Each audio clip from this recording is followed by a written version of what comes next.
What are we? What makes us what we are and what we're going to be? It's grit. It's what we started with last year, guys. Doesn't matter if you have one ass cheek and 3 toes. I will beat your ass. Can definitely compete with the big dogs. 10-5 end zone touchdown Detroit Lions. You guys are unbelievable, man. I'm telling you. We are driven by Detroit. Hello, everybody, and welcome on back to a long-awaited absence in regards to me being here and not being here as far as live streaming is concerned. Coming in, we have, obviously, how's it going, my friend? Hey, what's going on, bro? How we doing? Oh, you know, same old, same old. Just another day, another dollar. Same here, same here. Man, there's been some nasty stuff going on this offseason. Yep, it's definitely been it has definitely been a weird offseason, that's for sure. Yeah, they talk about J-Mo traded this, and pulling stuff. Sure. Something else. All right. Officially, the Titans are on the clock. Obviously, the Packers are having their to do with whatever. I'm not going to say too much about it because, well, the Packers, well, they be the Packers.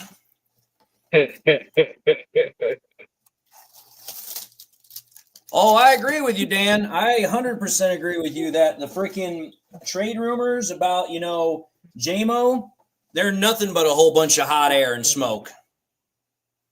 Yeah, I agree.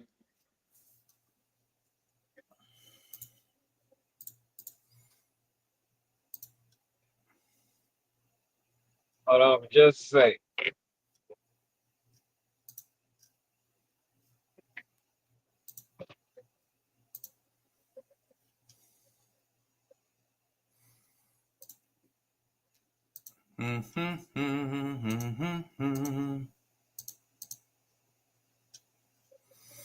Anyway.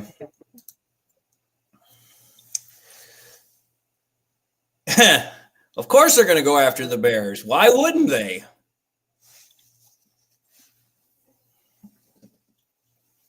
So who honestly thinks that Cam Ward's going to be the first pick in the NFL draft?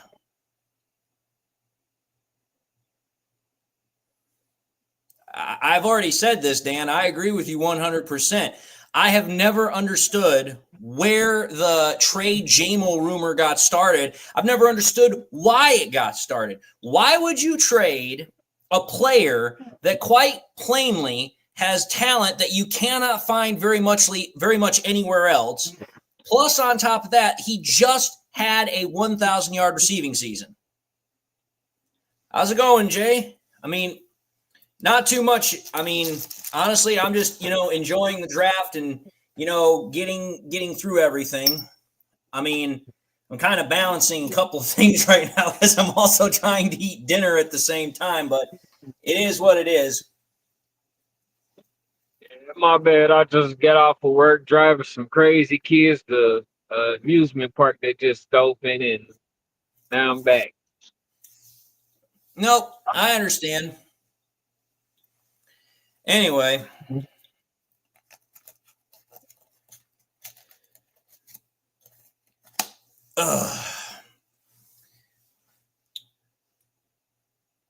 And of course, we're having to hear about Hunter and all that nonsense.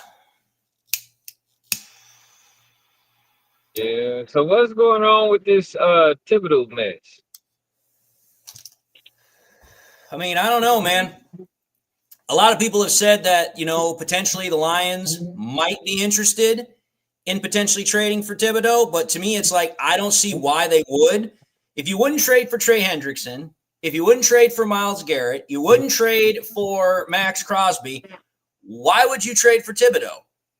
To me, Thibodeau is a poor man's, version of, oh, hey, you know what? Is he an okay player? Absolutely. But he's definitely not somebody that I would want opposite of Hutchinson. I would prefer, at this point, after waiting all the time we've waited, I would prefer to go with a guy that we get in the draft, we build him up the right way, just like we've done everything else. Yeah. I mean, we might strike another one who picks up the playbook fast. Well, see, the way I look at it is for the Lions, the best thing for them to do is to draft a guy in the first round. Now, who that's going to be, I couldn't tell you. I know who I would prefer it to be based upon likelihood of being able to trade, being able to possibly get him at the current pick. But whether or not that's what the Lions do, obviously we got to wait till pick 28 for that. Yeah. Yeah. I mean, I was about to say, if that's the case, in my opinion, well, it's an impossible opinion, but I might as well throw it out there. If we would have got Thibodeau like maybe a year or two ago, then I would have been all excited. But I'm not excited because Thibodeau getting up there, so he's declining. Well, honestly, I think the Lions are likely to take 3 different edge rushers. Again, it all just depends on who's available. If the Lions decide to trade up, because that's a factor. Obviously, we're hearing a lot more rumors now that, hey, you know what? Maybe the Browns are willing to trade. Maybe the Giants are willing to trade, blah, blah, blah, blah, blah. There's all that nonsense. Now, do I think the Lions will trade up? I think there's a 50-50 chance because it's honestly going to depend on, 1, if there's somebody that's willing to trade up. 2, it's also going to depend on if they're willing to trade up for a decent price markup, because if somebody tries to price gouge freaking, they try to price gouge freaking Brad Holmes, then obviously he's not going to go for it. And coming to the stage, we have Andrew. How's it going, bud? Hey, what's up, y'all? How you doing? Hey, happy draft day, everybody. Oh no, Drew, it looked like you wearing a Seahawks, buddy. Wrong jersey. No, I'm wearing Oh, mine. St. Brown. Okay, I see. I thought about was green.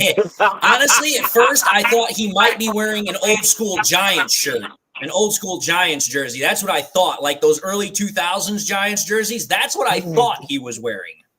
Right. Hang on. But the Titans pick is in. I will say this right now, and I say this for obviously for you, Andrew, but this is for everybody.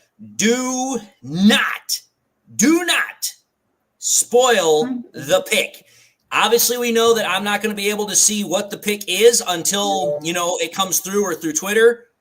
But Adam Schefter just reported it. It is confirmed. Cam Ward is the number 1 overall pick in this year's draft, which is no surprise. Everybody knew the Titans were looking for a quarterback. They weren't satisfied with Will Levis. They weren't satisfied with mayonnaise in his coffee, Will Levis. Right. And, for crying out loud, it's no surprise. Will Levis has been playing like trash. They need, obviously, an upgrade. And if nothing else, they're now going to have an open competition between the two. But, let's be honest with ourselves. Who's going to honestly get the starting job? Is it going to be a number 1 overall pick you just invested in this year, or is it going to be in a second-round pick that you've had for 2 years and he hasn't done absolutely crap? Right. Yeah, brainer right there. That's interesting. I think it's going to be Cam. Oh, absolutely, it's a no-brainer. The Titans have not had a solid quarterback option since the days of Steve McNair. And that's going back a ways. Yeah, I was just about to say that. Let's think about this. Let's seriously think about this.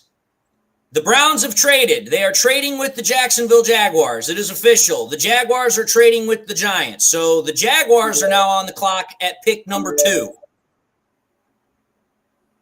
Oh, sorry. Jaguars are going to be on the clock at pick number 3. Pardon me, I forgot. The Browns are at pick number 2.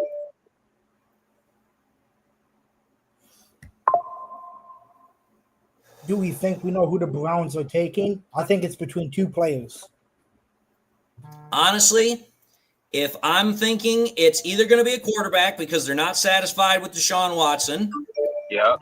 or What about Jacksonville has pick number 2. what Sorry. about that backup that they had? I'm trying to think of his name. The backup that backup Watson before Watson got hurt, but after Watson got hurt. I mean, I don't know, but I do know the Browns were able to bring back what the hell's his name? Joe Flacco. They brought him back, but Joe Flacco's just at this point a good, solid number 2 option. He's not a guy that you should rely on or count on as being your number 1 quarterback. But I think what the Browns are going to want to do is they're going to want to bring in a quarterback eventually, and they're going to want to find somebody that, hey, you know what? We want somebody to compete with Watson so that way we can get the most out of him. Because let's be honest with ourselves, Watson hasn't done a damn thing for them. He has probably been, until Russell Wilson, when Russell Wilson got traded, he was considered probably the biggest and worst trade ever. But now Deshaun Watson has definitely taken the cake for that because at least Russell Wilson has been productive in the time that he's played with the Steelers. He was somewhat productive in the second year when he was with the Broncos. But Deshaun Watson hasn't done literally shit for Shinola. Like, he has been the biggest waste of space that you could possibly have as a quarterback. Yeah, every time he play a game, he get hurt, and he still ain't do nothing in the game he got hurt in. Well, also think about this. Not only has he gotten hurt a lot, but he got hurt when he tore his Achilles last year. Then he re-tore it.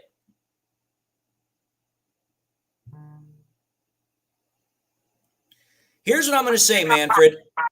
If the Lions trade up, I'll probably see it firsthand on my phone because I'm obviously watching the draft. And obviously I got Twitter, whenever something comes through Twitter, they're going to pop it up on my phone. So you guys can try and spoil it. But if your Twitter feed's like mine, I'm going to probably have it out before you guys can type it out because mine's going to be instantaneous. Hey, that's cool with me.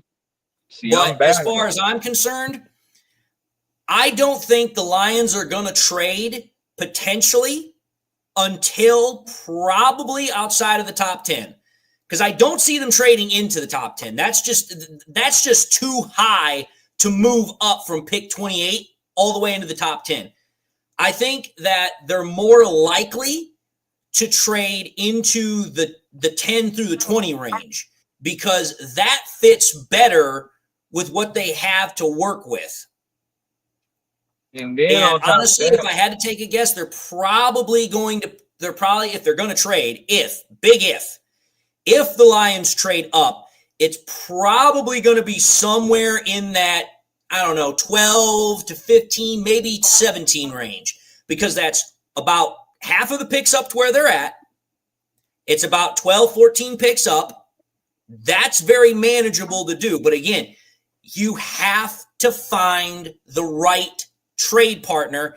It has to be a pick that you actually are willing to go with as far as the cost of what you have to give up. But at the same time, the player that you're looking for needs to be there. Exactly. And just like I was about to say, I can't remember the reporter's name, but he was from SI, and he was talking about it ain't really nobody in the first round except for like maybe 3 or 4 people, which is basically not what we're looking for anyway. So they might not trade up or down in the first round. I think they might get their bread and butter around the second round and the beginning of the third round. That's where they're going to get their bread and butter. That's where most of the productive players are. It's mainly defense. I mean, here's what I think. If there's a pick and a player that makes sense for Brad Holmes, I believe he'll take it. I truly believe he will. Yeah. Because that's what Brad Holmes does. Every year, he's always working the phones. He's trying to find something to where either he can gain an advantage, either by getting more picks or by trying to get a really special player. But I do agree with you that when it comes to the whole situation with, players this year, there's not a whole lot of top-end blue-collar, blue-chip players that are really going to be a what's the word I'm looking for here, that are really going to be worth it. It really is going to have to be a special player that Brad Holmes feels that the compensation's fair for, that the pick's good for, and that's why I think for him, if he's going to trade up, it's probably going to be in that 12 to 15, maybe 17 range, because that's a fair amount of spots to move up. There are a couple of players that I think you could probably get away with in that range of picks. But again, it's really going to come down to what Holmes thinks and what he believes is a good actual, value for the pick. That's ultimately what it comes down to. And then obviously finding if somebody is willing to trade with him and not, try and take his arm, his leg, his heart, his lungs, and everything else along with it. It has to be something that is, I think, it just has to make sense. Right. I mean, the way that I look at it, and I agree with you, is to the extent. I mean, if I was in Brad Holmes' shoes, and if I heard of the trade market going the way that it is, if I do trade up, I'm not gonna trade no more than probably maybe 15, 16. That's probably the highest I'll go. Other than that, everything else, I'm just gonna sit and watch and see what falls. Well, we'll see what the Lions do. Obviously, the Knights just getting started. We've only had one pick go off the board. Like my glasses? Yeah, I think they look pretty snazzy. Thank you. Hey, you look a little spiffy there. Hey, thank you, my man. Thank you. I appreciate that. Let's get it. I had to do the same thing. Thanks to Dave, he done messed up my vision. No, I'm playing, Dave. I'm playing. No, but I gotta wear prescription glasses now. I used to have to wear corrective to where I could just throw them in the corner and say, hey, but now I gotta wear them. The Browns. Wow. The Jacksonville Jaguars, with the second pick in the NFL draft, have selected Travis Hunter. What? Not surprising. Number 2 overall pick. They have selected cornerback wide receiver Travis Hunter. What did the Giants pick? Giants haven't picked yet. They're next. But Jaguars traded up. They traded with the Browns, and the Jaguars selected a pick. They traded picks to get Travis Hunter. So what they gonna do with pretty hair dude? I'm trying to think of his. It's been so long. He's a starting quarterback. Trevor Lawrence. I thought they was gonna give him another chance. They announced Travis Hunter as a wide receiver and a cornerback, so he's going to be playing both positions for the Jaguars. Well, the way I look at it is Travis Hunter's already stated that he wants to be able to play both positions. He wants to be a dual threat player. And obviously, for the Jaguars to make the trade that they did, to trade up to go and get him, that tells me that they're fine with that. That tells me that, hey, you know what? That's what they're okay with. Hey, now, I'm going to say this. How do I put this? It's a bit of a risky move by the Jaguars because when you have a player that plays both ways, there's a heightened chance and risk for injury. And wide receiver, not as much. But when you combine wide receiver and cornerback, a position that requires an immense amount of stamina, it requires you to be able to have good components, good, tangibles, both tackling, coverage, wide receiver, as far as being able to read coverages, you better be able to deliver at number 2. You had better be able to damn well deliver at number 2. Otherwise, this is a draft pick that could really come back to bite the Jaguars in the ass, and in the worst way possible. Because with all the draft capital that they traded to go up and get him, getting him at number 2, that almost guarantees that the Jaguars are looking for him to be a dual starter for them. They're wanting him to be able to fill a role as a starter as both cornerback and wide receiver. And if you're going to do that, you better freaking deliver. Otherwise, you are going to make the team that drafted you look like a huge, huge fool. Agreed. Hey, they trying to take it back in the day when we had to play suicide both ways. Hey, here's the one thing I know. There's a reason why in the NFL you do not see dual players. You do not see NFL offensive and defensive players playing both ways. The rigors of playing one position in the NFL is hard enough. Trying to play two positions as a starter, yeah. I wish Travis Hunter a lot of luck, but he's got a huge ass task in front of him. I would have, if I was him, I would only pick one position, wide receiver or corner, not both. Of course he's not going to do that. And I'll tell you why he won't do it. Travis Hunter, much like any of the other players that are coming out of Colorado right now, they're all about how much attention can I get? How much can I get attention for? And as much as I hate to say it, that comes from their head coach. It comes from Dion. Dion was all about himself. There was a reason why he was called primetime. Yep. Because when he was playing in the 90s, I still remember that stupid-ass commercial with Jerry Jones. And Jerry Jones was like, so, Dion, what's it going to be? Baseball or football? Both. Yeah. What's it going to be? Wide receiver or cornerback? Both. It's like, dude, not going to happen.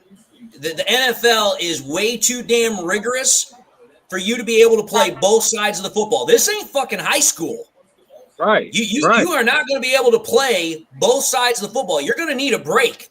And if you don't, you're going to break your body. I just saw the Giants pick. I won't say anything. I haven't seen it yet either. I know the pick is in. I just saw it on Twitter. I'm not going to say anything.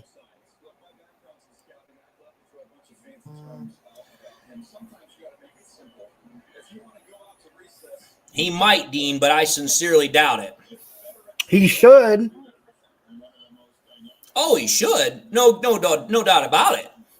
But the problem is that players that are that young, they think they know everything.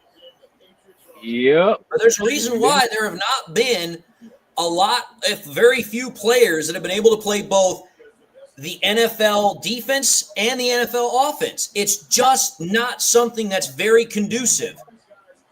And with the third pick in the NFL draft, the Giants have selected Penn State edge Abdul Carter.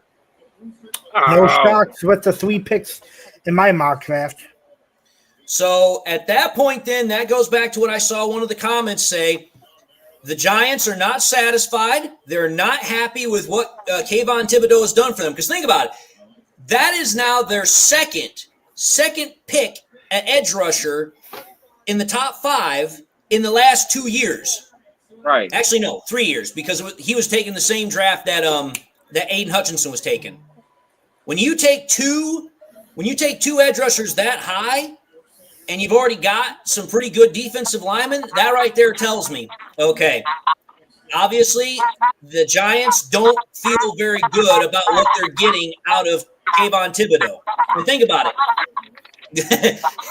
Think about this, folks. Go back to 2022's draft.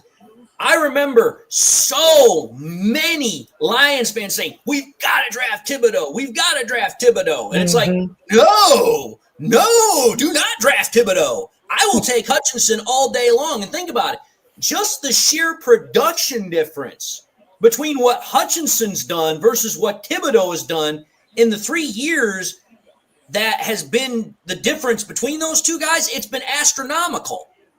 Not only has Hutch proven that he can be an effective edge rusher and constantly terrorize the quarterback, but this is a guy that forces fumbles, he recovers fumbles, and he intercepts the damn ball better than freaking Sauce Gardner. Yep, I was just about to say that. It's like, dude, it's like when you look at it from that perspective, the Lions made the absolute right choice at pick number 2. Yes, they And did. funny enough, the Jaguars, who picked before us, they made an absolute bonehead of a move because, who was it the Jaguars drafted at number 1? The Georgia player. Yeah, but I'm trying to remember his name. What the frig was his name? Oh. Somebody in the chat help me out. Trayvon Walker. Thank you. Trayvon Walker. They drafted him, and thank God they did because we got Hutch. We both agreed. We're like, we're going to get one of them, either Trayvon Walker or Hutch. I hope for Hutch, and I know you agreed with me. I did not want Trayvon Walker. I seriously didn't. I figured if the Jags make the smart decision and go with Hutch, Trayvon Walker might be a decent consolation prize. But I was like, dude, we absolutely need to get Hutch.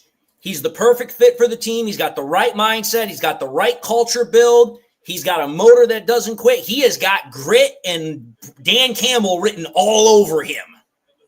It wasn't a no-brainer. That's why as soon as I heard when the Jags drafted Trayvon Walker, I was like, thank God. So the New England Patriots are on the clock, and their pick is in. We're just now waiting to see what the pick is. I think they go O-line. They could. I mean, it would make sense for the Patriots to go offensive line because now that they've actually, well, let me back up there for a minute. It appears, have to use that word, appears that Drake May might actually be something. And the reason why I say appears is because, let's back up for a minute here. Mac Jones appeared to be something in his rookie year too. And now Mac Jones is a nobody. Yep. Does anybody know what the official number of actual people showed up to the Packers draft night has actually been? Because I sincerely would love to know if they were able to beat our attendance record of last year. I doubt it. Because didn't we have an attendance record last year of like 775,000 people? Yes. I am Cogs and Dean DeGreer says 125,000. That's not even dude. Mm-mm.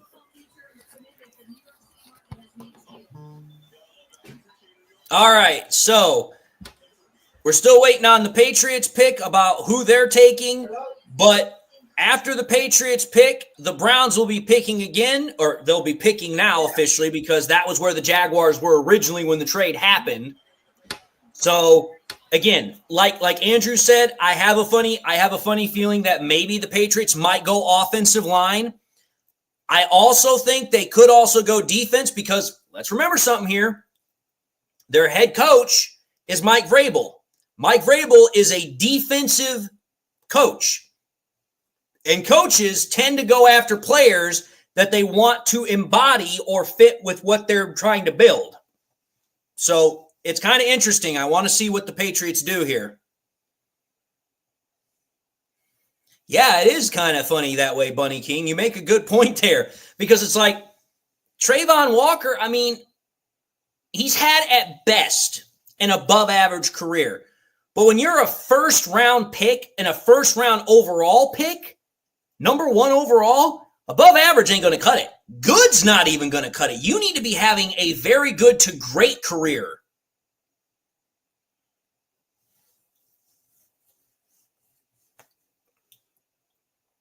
So I got to ask everybody that's in the chat right now, who here is excited to know and find out that the Lions are going to be having the NFL's Hall of Fame game against the Chargers? I mean, I'm glad about it because it means the very first football game of the NFL season is going to have our team. I'm going to say this, freelance thinker. I honestly hope that the Lions pick, I'll be honest, I hope it's James Pierce out of Tennessee. I hope it is because I look at Pierce and I see a guy that has all the same intangibles that, Hutch does. He's a little bit smaller than Hutch in terms of build, but the dude's got the same intangibles. Motor that doesn't quit, freaking absolutely ridiculous work ethic.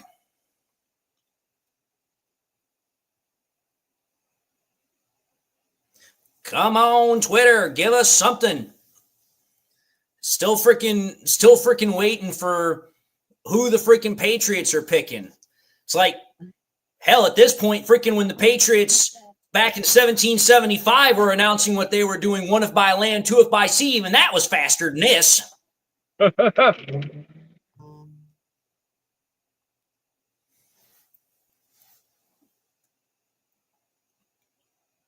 Bunny King says, Lions versus Harbaugh, intriguing. There ain't nothing intriguing about that. In my honest opinion, Harbaugh is literally a step down in bloated personality from Deion Sanders. He's like literally a half a step down. Yep.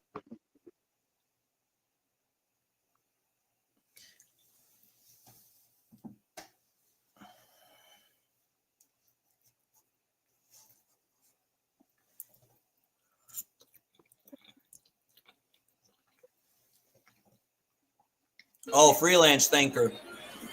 I'm back. Sorry about that. No, you're all right. Dude, freelance thinker, you have no idea how much I want to freaking smash, destroy, obliterate the freaking Bears. You and me both. The Patriots pick is officially announced. They are drafting LSU offensive tackle Will Campbell. And I just saw the Browns pick on Twitter, not saying a thing. But you were right, Andrew. That's what the Patriots went with. They went offensive line. They want to protect their quarterback. I made a joke with one of my Patriot friends, and he wanted to choke me. I told him, I'm like, oh, just draft Aston Jenny. I'm telling you this right now. That is the only player I don't want the Bears getting their hands on. That's who the Bears are, I've heard, rumored, or interested in. Spoiler.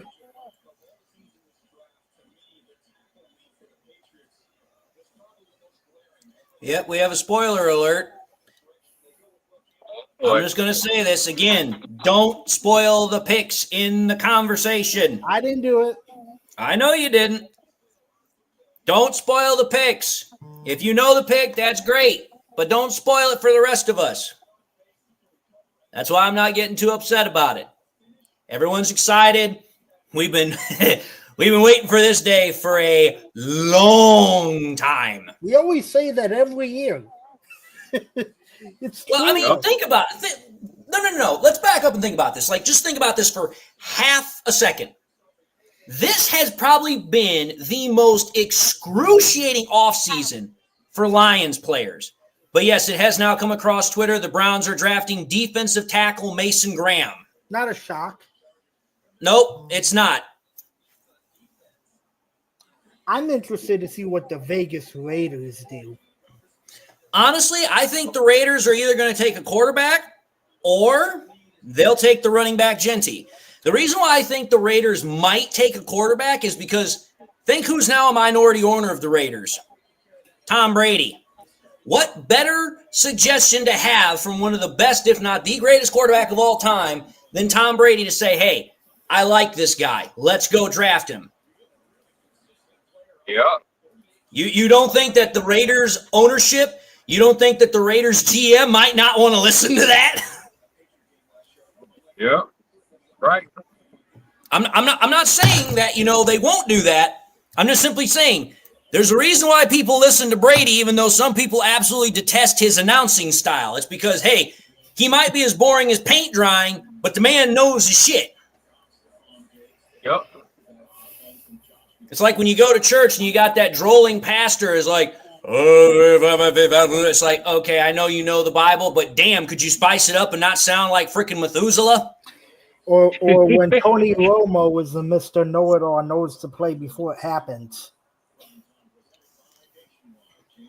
Sailor Outlaw, I'll be honest. When I found out that John Morton was joining as the offense coordinator for the Lions, I was ecstatic. John Morton was one of the three people, along with Goff and Trader Johnson, that created the offense that the Lions have. So for me, it's like, okay. And John Morton has much more experience than Johnson has ever had in the NFL. Plus, on top of that, consider the coaches that Morton has worked with.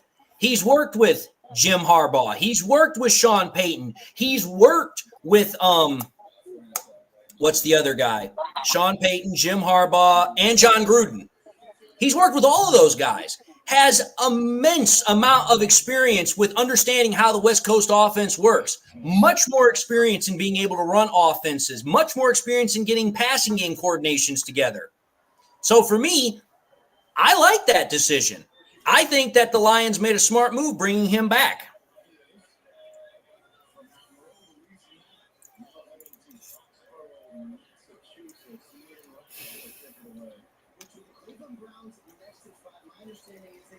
Anyway, I was happy too when we hired John Morton. John Morton, I think, is going to make Benjamin Schrader Johnson look like a freaking bump on a log, is what I really think it's going to be. I just love how Ben Johnson acts so evil now. He bashes the Lions like he's like, oh, I have Caleb Williams. He's better than Jared Goff. Oh. I'm telling you this right now. Ben Johnson is going to find out really quickly the difference between a veteran quarterback versus a green quarterback. At least Jared Goff doesn't paint his fingernails.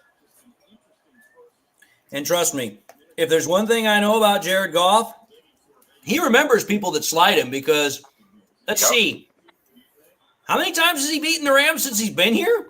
Twice? He ain't never lose to the Rams. That's not true, actually. Go back to 2021. We lost to the Rams at their place. Granted, of course, Dan Campbell threw everything at him to try and win it, including the damn kitchen sink. You're right.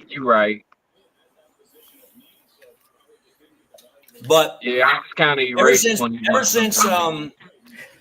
ever since Goff has had a fair amount of freaking, talent around him, it hasn't even been close. Yeah. That's what made I saw the pick of the Raiders, and I'm not saying anything.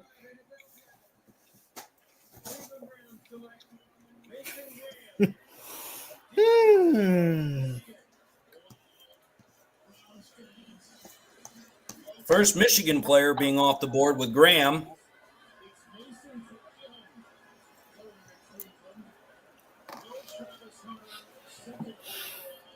Okay.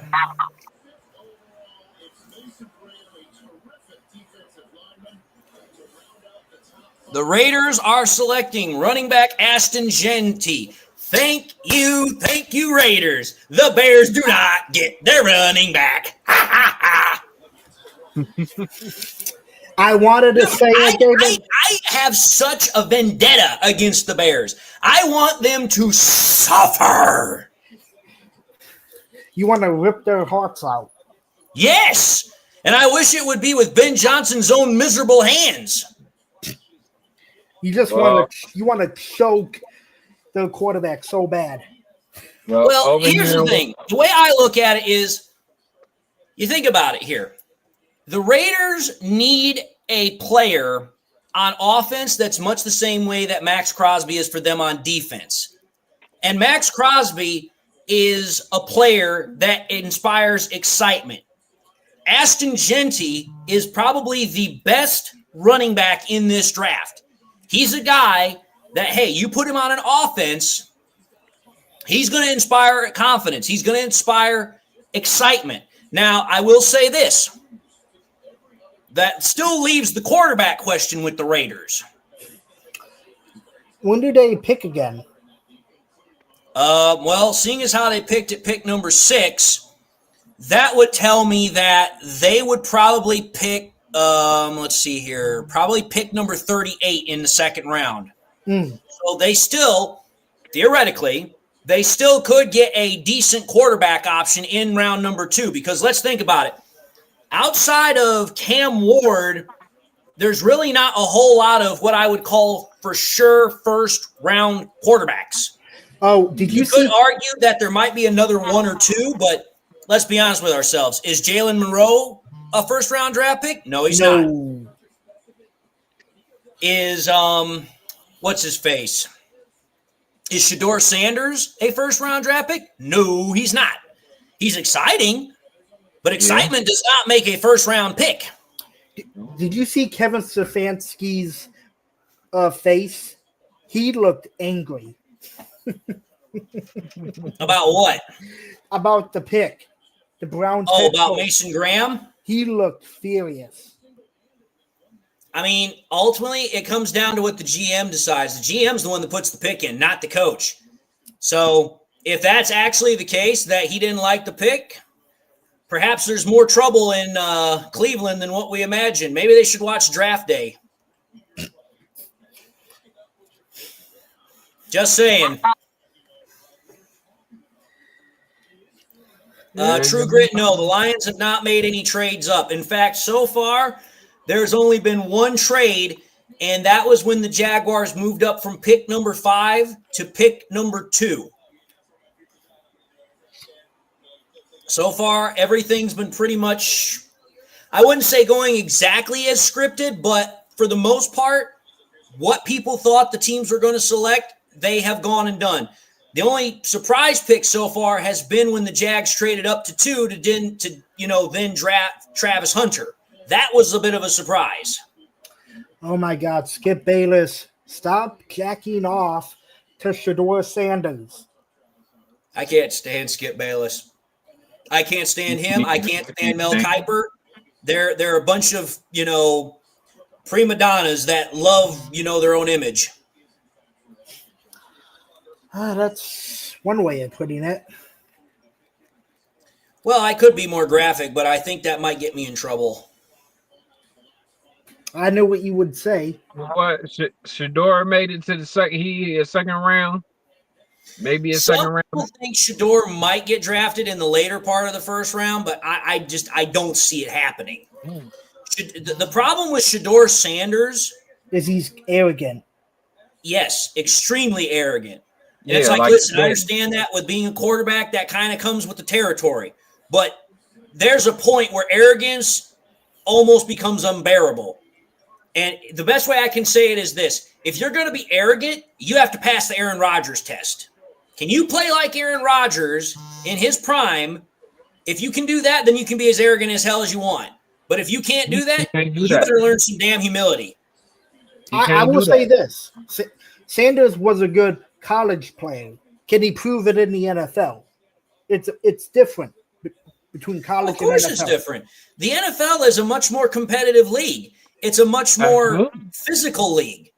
And the ability to compete and excel in the NFL is ridiculously much more difficult.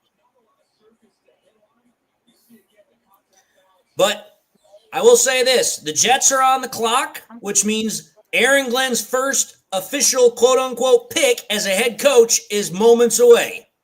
Who do you think they go? I think they go offensive line. They might go offensive line. They also could go quarterback because, honestly, I don't think Justin Fields is the answer for him. I mean, Justin Fields did pretty well with the Steelers, but let's be honest with ourselves. The Steelers and the Jets are not the same. No, the Steelers consistently are a winning program. The Jets haven't had a winning program for a long-ass time. So I'm kind of curious to see what the Jets will do here because the Jets have a number of options. They could go defense. They could go offensive line. They could go quarterback. They can go a number of ways. I don't know if he's better than anything left in the draft. What's that one quarterback? Dart or Daxt or whatever the hell's his name? Yeah, Dart. Yeah, Dart I think actually could be a decent quarterback in this league if he goes to the right team, he's put in the right scheme. I don't think he's a fit-all for every team, but I think Dart is a guy that, hey, you put him in the right scheme, you put him with the right weapons, you put him with the right coach, he could perform. Now, do I think that's going to work with, The Jets? I don't think so. Dude, you know what they're doing? They're comparing fucking Jonty to Barry Sanders out of OSU. What the? Ugh. Dude, anytime you start doing that, you are instantly setting up for problems. Yes. It's like, dude, the guy has not even taken a single damn NFL snap. And you're already comparing this dude to probably the greatest running back of all time. Not a smart idea. Not I at just all. saw the Jets pick, and The Jets are picking offensive lineman Amand Mewumbu. out of Mizzou. Yeah. You was right, Drew. They went offensive line. They need to fix the offensive line. It only makes sense. I mean, hey, I guess in one sense, Aaron Glenn did pick up one thing from Brad Holmes. You got to build through the trenches. If the trenches are weak, you ain't going nowhere. Yep. So, Jets decide to address offensive line. Not a bad move at all. What did the Panthers do? That's going to be an interesting question because I have no clue. the Panthers have a lot of things they need. That's why I say I had no clue. I mean, I'm sorry. I don't mean to make light of a team situation, but it's like, dude, I'll give the Bears credit on one thing. They made out like bandits when they made that trade with the Panthers to move up and they selected Bryce Young, because that was a bad trade for the Panthers. Because I'm sorry, even though Bryce Young's starting to play better, has he played up to a number 1 overall pick? No. And I'm sorry, at 5'9.5" or 5'10", I don't think he's ever going to play up to that level. No. You ain't no freaking Drew Brees. Hell, you ain't even no Doug Flutie yet. Hey, instead of dropping back 3 to 4 yards, he's gonna have to drop back 5 and 6 just to get a good view. Oh, he's the type of individual that what do offensive lineman coaches tell their offensive line players? You have to create windows for the quarterback to look through. See, here's the thing. Rather than a normal window for Bryce Young, you need to get like French door windows. Right. What is best player available? Best player available? Oh boy. That's a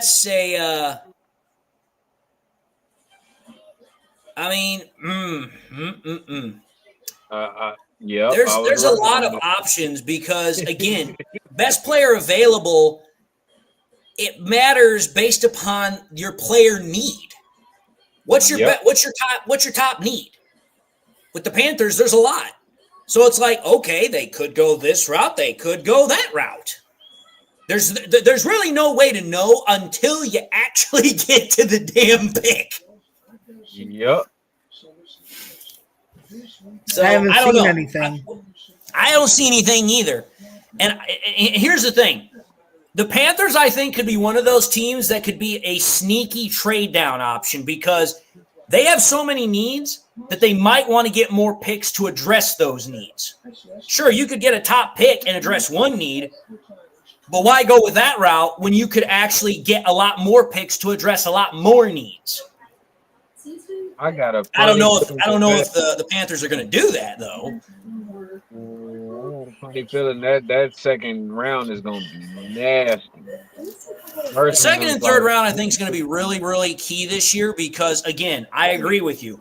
I just don't see a lot of top-end talent players to where teams would really want to make serious investments.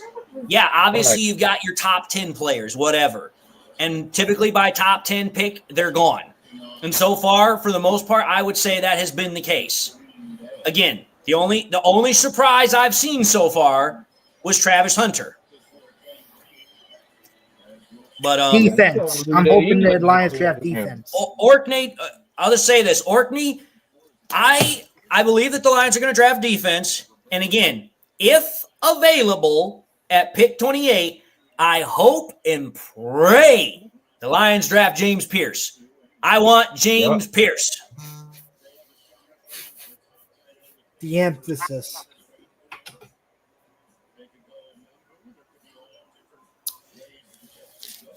Hold on, what we down to now? Pick number 7.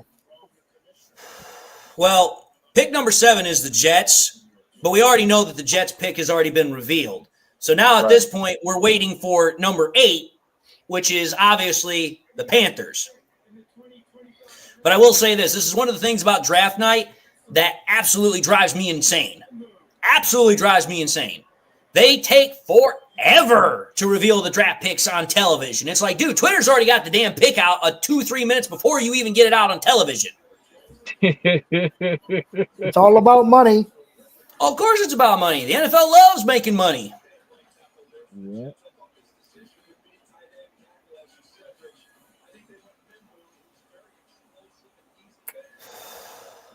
True Grit, I remember Sean Rogers. You might call him Big Baby, but I'll agree with one thing. He definitely was big.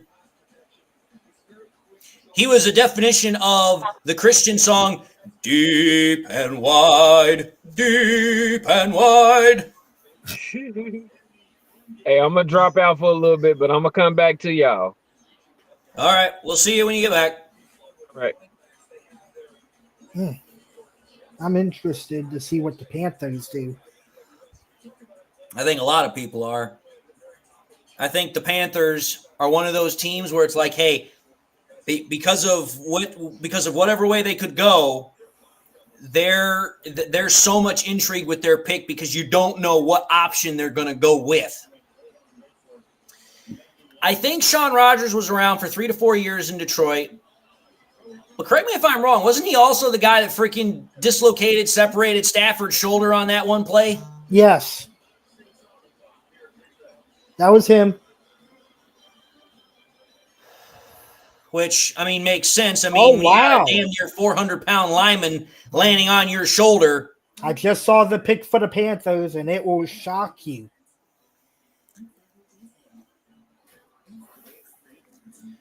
Well, once I see it come across Twitter, I'll announce it. But I have no doubt you're right.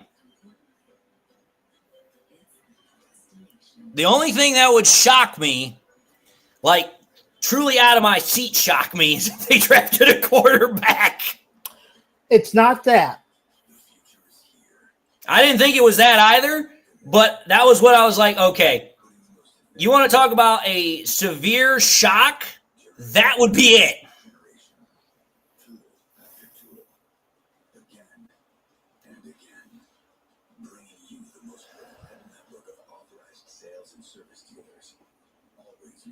Do you want me to tell you who it is or no? You're right, I think you're right, True Grit. Wasn't Sean Rogers there for 1 year when Megatron was there? Because Megatron got drafted in 07.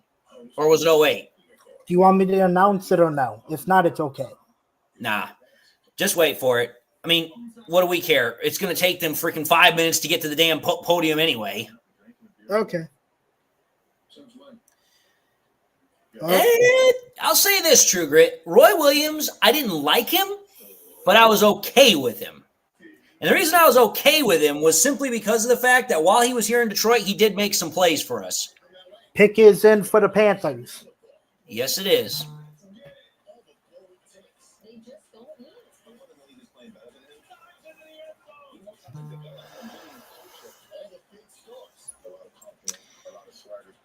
The Panthers are selecting wide receiver Tet McMillan.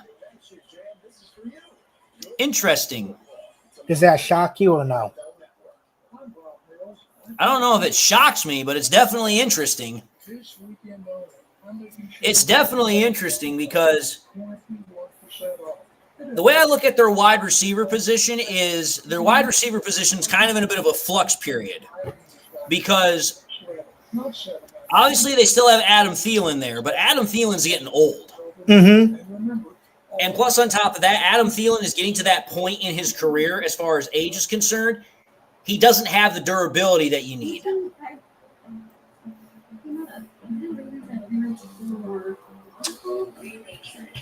Who's next on the clock after Panthers?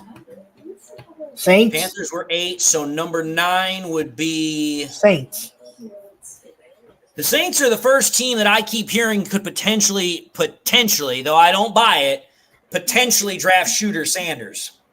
or I've Shador heard- Sanders. I've heard they could draft Dart. They could do that as well, but because of all the news about, Derek Carr's shoulder, there's now all this conversation that maybe the Saints might be looking for a quarterback. So we'll see what happens. I'm curious to see what the Bears do after their pick is gone. After their pick went, Dude, I really want to see what the Bears do because obviously we've been hearing all the conversation. The Bears were aggressive. They wanted to trade up so they could get Genty. And now that Genty's gone, it's like, okay, what's your backup plan? is there another offensive lineman? I mean, it would make sense, but the problem is the Bears' offensive line, it's a makeshift offensive line. Because think about it here. They drafted a left tackle, which he's done okay, but he's not that, he's not that great. Then they went out, they got 2 guards, and they got a center, which, okay, one of the guards is pretty good. The center's undersized, which doesn't fit very well with, zone run schemes. And then the other guard, he's getting up there in years as well. Mm-hmm. Or sorry, no. The other guard's Jonah Jackson, and Jonah Jackson also is a bit of a paper mache doll. I laughed at Manfred's comment. That's why I was laughing. Manfred, you are certainly right. You are oh so right. Reminds me of a statement from the Three Stooges when it was an older cartoon. It was with Curly Joe, not Curly. It was Curly Joe, and Curly Joe said, "Right, you are so right." And then Mo pushed him in the back, and he said, "Okay, move then. Right, you are so right."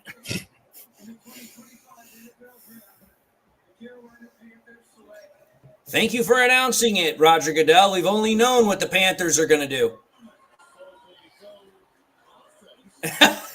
Did you see that Panthers fan? He was like, who? He's like, who? Who are we drafting? He was like, okay, sure. We're happy. I don't know who the hell he is, but I'm happy. That's how you know. That's how you know you screwed up when your own fans are like, who the fuck is that? Okay, well, we can rule out a position for the Saints. Quarterback. They're not drafting a quarterback. Well, once it comes across Twitter, I'll announce it. I didn't see it, but I just saw Josina Anderson saying they're not drafting a quarterback. I mean, again, I don't know much about Tet, but the way I look at it is this. They needed to get more weapons to help Bryce Young. If Tet works for Bryce Young, then you know what? That was worth the pick. I just saw the Saints pick. Well, I know the pick is in, but I haven't seen it come across Twitter just yet.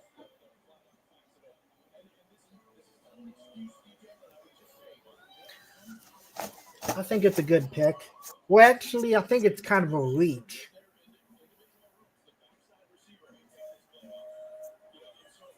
I don't know. You judge it. I think it's kind of a reach when you see it. Well, when I see it, I'll make my determination. Honestly, there's a reason why I'm not sitting in the GM chair. But I also know this. There's a reason why the Saints haven't won anything in the last, 10 years. I think there were better players in that position, better than the player they picked. But, hey, it's not my team, so whatever. It's like my wife would tell me, not my kid, not my problem.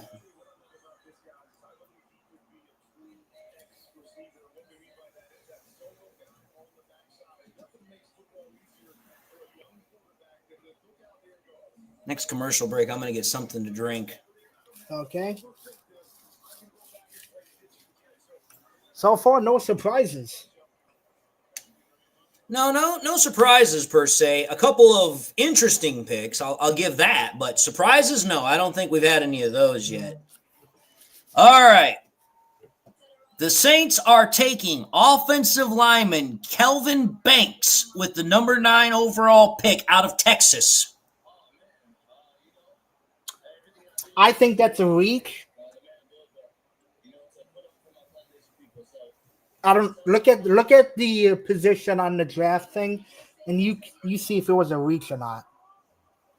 Well, right now I'm waiting for them to cycle through all the picks for the first round because they've only gotten to the Packers at pick 23.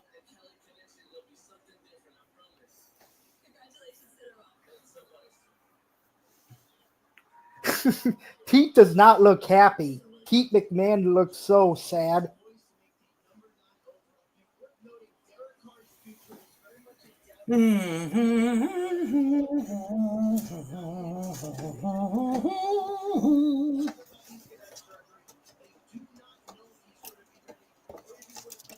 Yep, you are correct, Cortez Vernon. Abdul Carter got drafted by the Giants, which when that pick was announced, that pretty much told me right off the bat that the Giants are not happy with what Kayvon Thibodeau has done. Shador Sanders is just walking around drinking. He's got nothing else to do. Just drown his sorrows. He's just talking to his family drinking. I don't know what he's drinking, but he's jumping up and down, drinking, talking to his friends. Oh, I guarantee you it's because he's trying to look happy. He's trying to look like he's not, whatever, some kind of way. And coming back to the stage. Hey, what's up? I'm back. We just saw the Saints pick. It's Kelvin Banks. Thank you. Kelvin Banks out of Texas, guard. Okay. I think that's a reach with what was available in that position.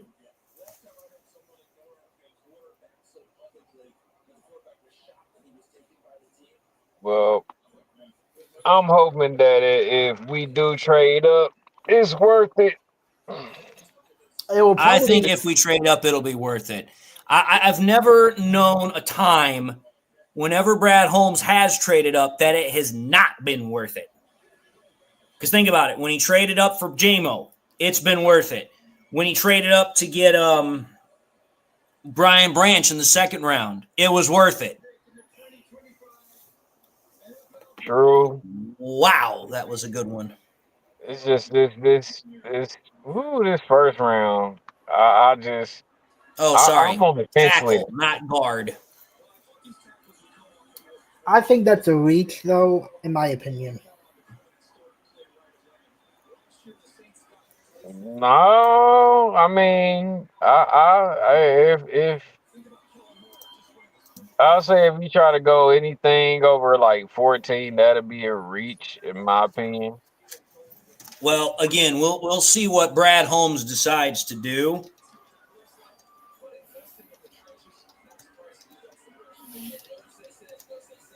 We shall see. Up next is the Bears. Yep, the Bears are on the clock. Oh, The Teddy Bears. Adam Schefter has announced that after the Giants drafted Abdul Carter, that Giants GM Joe Schoen said that the team is going to pick up Kayvon Thibodeau's 5th-year contract option. Oh, I just saw the Bears pick. wow. Oh, no. Wow. Oh, why? Here we go. Oh. You knew the Bears were going to do something. Why did they have to pick this player? Ugh. They're trying to beat the Lions so bad. Of course they're trying to be the Lions. Why wouldn't they want to be the Lions? Because that's what Ben Johnson's wanting. He's wanting to recreate what was here. But I've said it before. I'll say it again now, and I will say it again in the future. You cannot transplant and recreate something from another place into another area. It doesn't work. Cortez, I when was you about see to who the say, Bears drafted, you're gonna put your head down. I'll say that. public service announcement up in Wisconsin. They are literally thanking me. And I'm like, for what? They said Ben Johnson. I said, okay. Oh, I can't believe they took that player. Oh, it's gonna be a pain in the Lions' ass.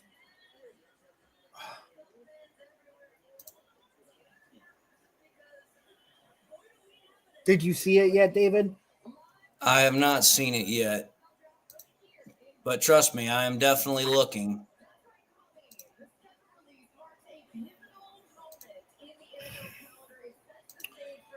When you see why I said they're trying to beat the Lions so bad, you're gonna understand what I mean.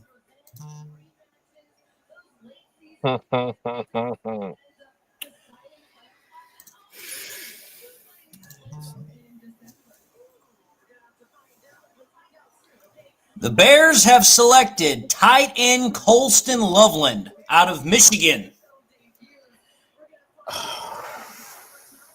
Colston Loveland, tight end out of U of M. Damn, now I gotta hate him. Hey, I'm going to be honest. I'm going to be honest. I mean, I don't even know what to say about the pick. I mean, it's an interesting pick. I mean, don't get me wrong, but that's, I think, a bad pick for them. I'll be honest. Because they don't need a tight end. They already have Cole Kmet. Why would you go with a second tight end? I also You need saw offensive linemen. You need defense. You need a running back. So you decide to draft a tight end at pick number 10. I'm going to tell you something. Drafting tight ends in the first round, us Lions know something about that. we know something about that. Yep. So, Yes, so, sir, wait a brother. minute. So what's going on with Glass Knees over there that they need a running back? He left? No, he's still there, but DeAndre Swift is not good enough to be a number one back. He just doesn't have the durability. Plus, on top of that, he's not that good. He's not good enough. Bears fans are jumping up and down like they're excited about the pick. Oh, of course they're gonna be. They're kind of like the Panthers fans without looking like, we don't know who it is, but we're gonna clap anyway. They don't care who it is. They're like, yeah. So I just saw who the Niners are picking, and it doesn't shock me one bit.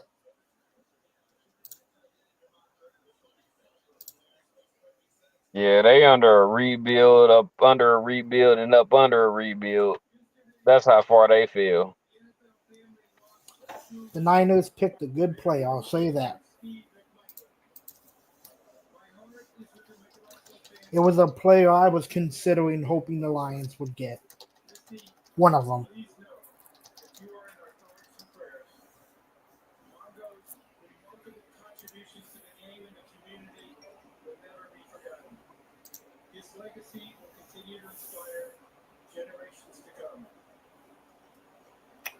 Or the Bears are doing a 2 tight end set like us. Yep.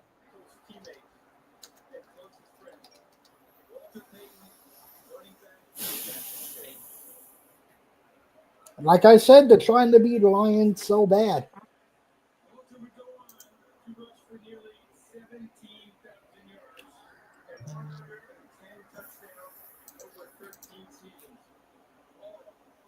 No.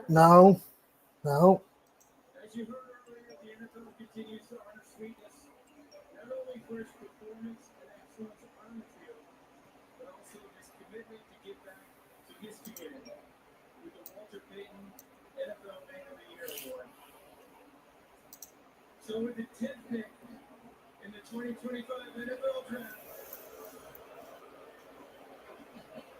the Chicago Bears select Colston Loveland, tight end with Michigan. Wow, so it's close. No, I'll be honest. You know something? What's That pick does not surprise me. And you want to know why it doesn't surprise me? I'll tell you why. Because what was the position coach that Ben Johnson was before he became the offensive coordinator? Tight He end. was the tight ends coach. Yep.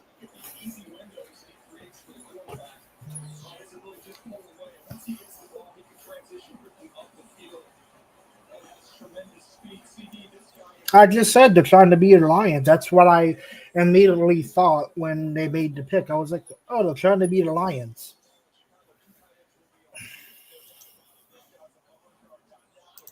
They're trying to do that 2 tight end set. Trying to scare people, but they forget. They have a quarterback who paints his nails. Hmm. It says, go Bears.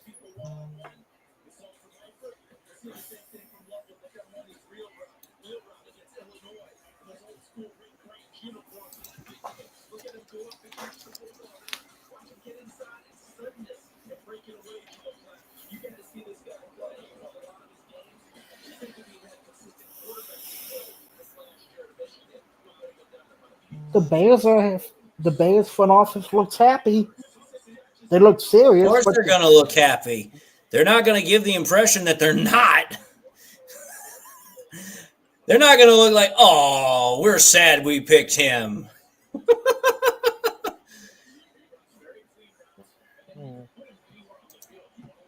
I mean, it would make for great TV. Oh, of course it would make great TV, but they ain't going to do it.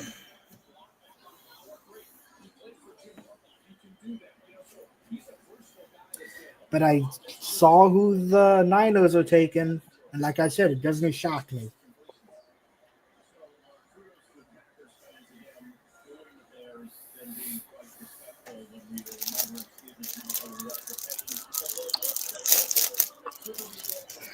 Dude, are you hearing this? Oh, the Bears offense, they're loaded. Really? They had a loaded offense last year, and what did they do? They won 5 games. Shut the hell up. Niners pick is in. Mm-hmm.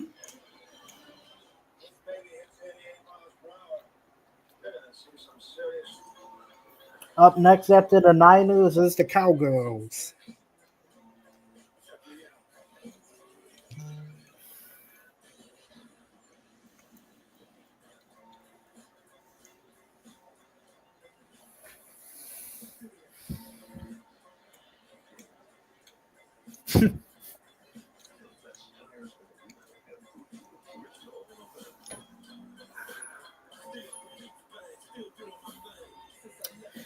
I for the Lions pick though, David, I said 3 possibilities: defense, offensive line, or it's going to be a shocking pick that nobody expected.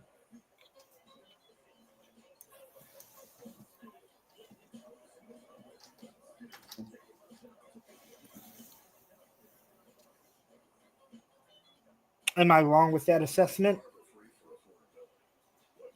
No. All right. I'll be back in a minute, folks. Okay, take your time.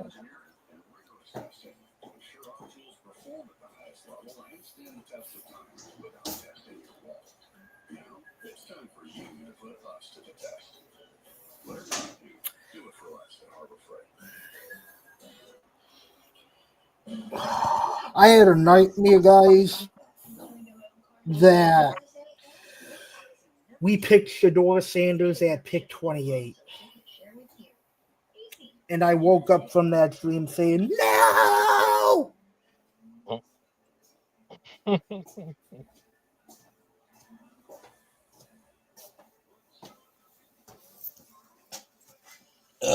Did you hear what I said, David? What? I said I had a nightmare last night while I was sleeping. I had a nightmare that the Lions were at pick 28, and with the 28th pick, we picked Shador Sanders.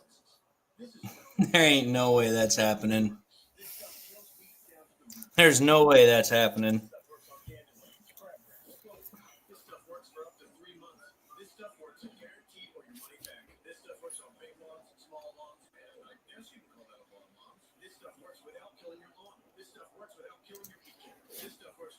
Ooh. He was falling asleep.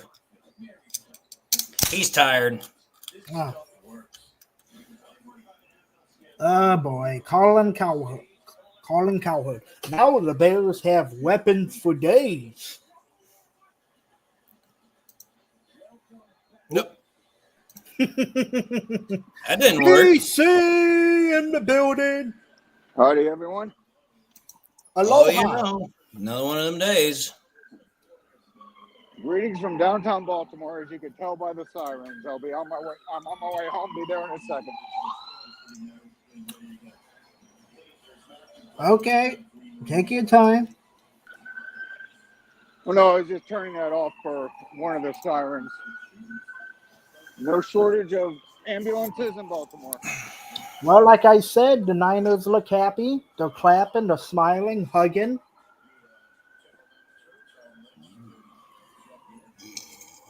Excuse me.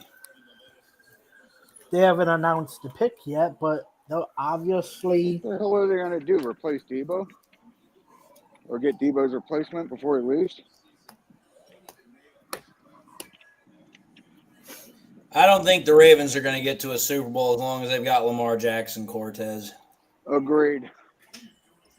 And I'm walking in downtown Baltimore, and I completely agree with you.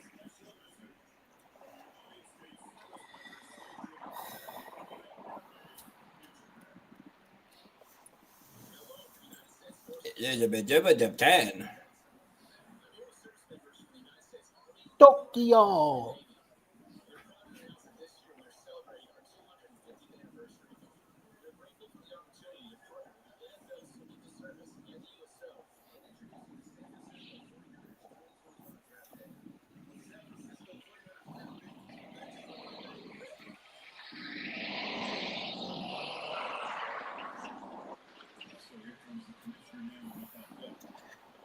'49ers are selecting Georgia, Mikael Williams. I said it didn't shock me. He was a player I wanted. One of the lines I wanted in the draft.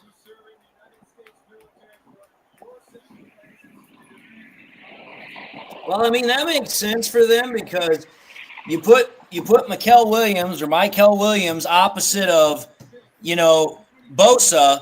You've now got a verified threat on one end, and then you've got Williams, who is a guy that they want to obviously develop to be another threat, but we'll see what they are able to get out of him. Mm-hmm.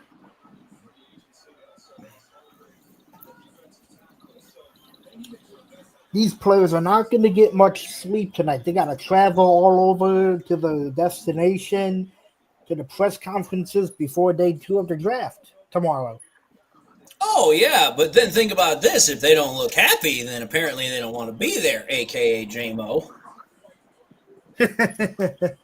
Only was drafted in freaking Las Vegas. Who's going to sleep in Las Vegas? What happens in Vegas? I've been to Vegas multiple times. The only time you're sleeping in Vegas is if you're drunk or broke. I can vouch for both of those. Cowboys pick is officially in. Don't know what it is yet. I haven't seen it. I'm going to laugh if it's a quarterback. Cowboys ain't picking a quarterback. That'd be smart. I hope it's a Exactly. kicker. That's why I would laugh. I hope it's a kicker. Well, Tucker may be a free agent, so there's always that. Or a punter. I despise the Cowboys. I despise them for so many reasons. One, for that Brandon Pettigrew thing. When we got robbed in the playoffs. Hey, think about this, though. We gave the Cowboys a pretty good ass spanking last year, though. Mm-hmm. The Cowboys are drafting offensive lineman Tyler Booker out of Alabama. Well, Cowboys actually made a good, smart pick. Damn. I wanted them to be stupid so bad. Hey, even a blind squirrel finds a nut or two every once in a while. Oh my God, Jerry Jones is actually smiling. Is he awake? He No, could be yeah, getting a blowjob underneath the table. Hey. Well, by his if that's what secretary. it takes to get a. I mean, he's rich enough. I mean, hell yeah. I mean, heck, if the Patriots owner can do it, so can he. Shit, Jerry Jones has been tagging every one of those cowboy cheerleaders. My only question is, how many Viagra does he have to take in order for it to work? I'm saying about 3. 100. If he took 100, his heart would explode. Eh, But I wonder if he's even got a heart. Hey, Tyler Booker's happy. Of course he's happy. He's going to be getting paid a shit ton of money.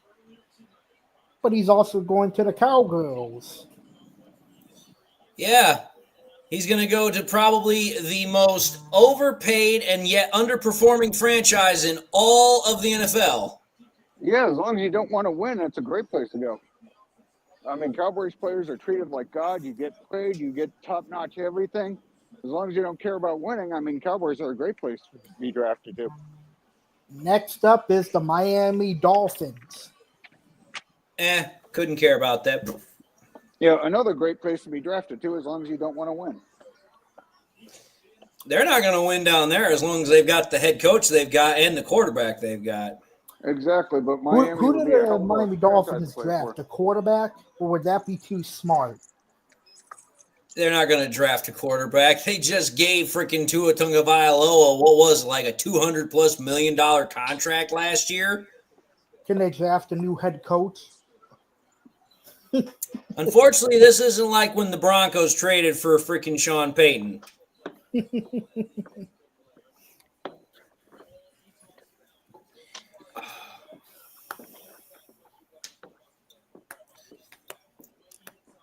I mean, Aaron, you're not wrong. This is I'm going to say this right now. You want to know what my true, honest thought process is? This is probably the worst year for quarterbacks since the year that Kenny Pickett was drafted, which was 2022. Because think about it. In 2023, there was at least one good quarterback. But in 2022, no good quarterbacks.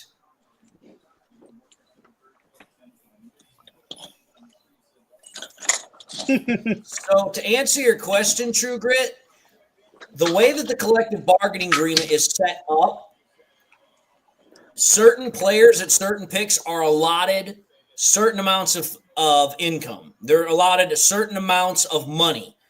The only wiggle area typically for when it comes to draft picks is the third round.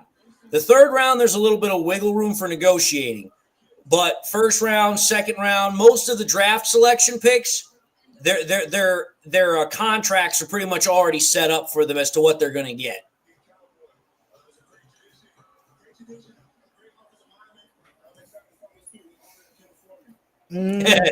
Orkney makes a good point. Tyler Booker, Tyler Smith, Tyler Guyton. Oh, dear God, it's all Tylers. Tyler Booker isn't a bad pick. I will say that. No, he's not a bad pick. I know that. He's not a bad pick. It's just a funny coincidence. Mm-hmm. He was also one of the ones I was hoping would probably fall to the Lions, Tyler Booker. That was a pipe dream, apparently.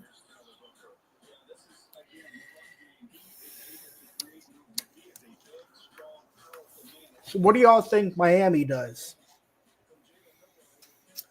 Miami Receiver. receiver would be a good one. Offensive line would be a good one. I also think cornerback could be something they're really going to look for because they're actively right now, shopping to get rid of Jalen Ramsey. So I could see them going cornerback if they like somebody. True Grit, a quarterback. Well, that would be the smart thing to do. We know that Miami isn't smart. Miami hasn't been smart since they drafted Dan Marino. And just for all y'all keeping track, that was from 1983. Yep, hell of a rookie season. Hell of a rookie class the 1983 class was. Damn right. Dolphins pick is officially in, but no announcement yet as to what it is. Tua needs to stop running or slide before he gets hit. That's what he needs to do. He needs to protect himself because he's one concussion away from getting out of the league. Even if he got another concussion, he wouldn't listen to the doctors. The doctors told him after the last concussion he had, he should retire. And he said, nope, I ain't doing it. Kind of like the freaking, I know what's wrong with it. It ain't got no gas in it.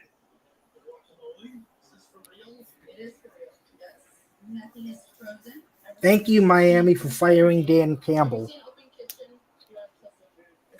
I wouldn't call that a smart decision on their part, but hey, it worked for us.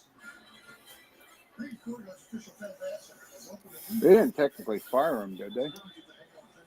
Yes, they did, actually. I thought he was. How do I put this? They didn't fire him in the typical sense, but they made him the interim head coach. They didn't bring him back, and then that's when he went to the Saints. So it was a firing, kind of non-firing. By not bringing him back, they kind of, in essence, fired him. They said, "You're not good enough to be our actual head coach." Mike M. No wide receiver.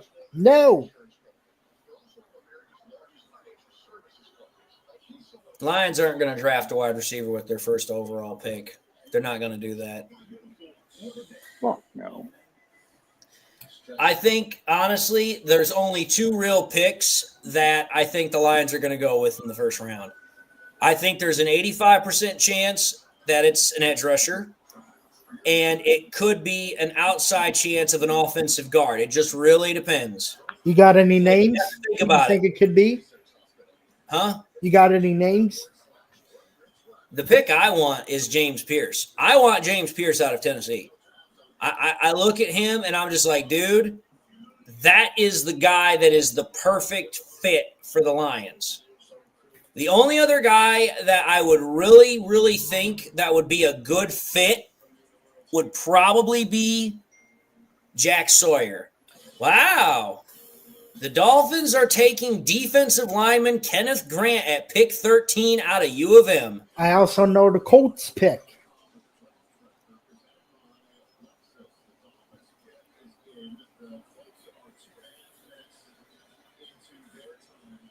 So another U of M player is now off the boards. Like I said, I also know the Colts pick, and it's shocking, but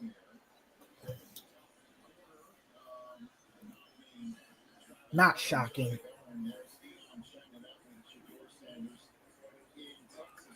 Shocking because I think the Colts have enough of that position.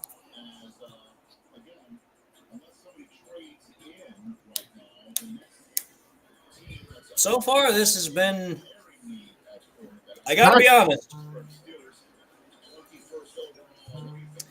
this has been a pretty boring draft so far. There's not been as much intrigue as I thought there was going to be. I was thinking that because there was very few draft pick trades prior to the draft, that maybe we might see some more pick trades get done during the actual draft, and that's not been the case. This feels like the COVID draft. I mean, kind of in one sense, but I mean, how do I put this?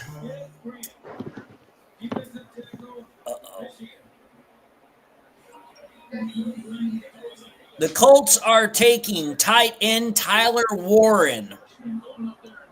Second tight end is now off the board for the NFL draft. What's your thoughts on that? Tyler Warren. What's your thoughts? I'm surprised, honestly, considering the fact that you have to think about this. You just got yourself another weapon for a quarterback that can't throw. For a quarterback pro. I mean, think about that. Seriously.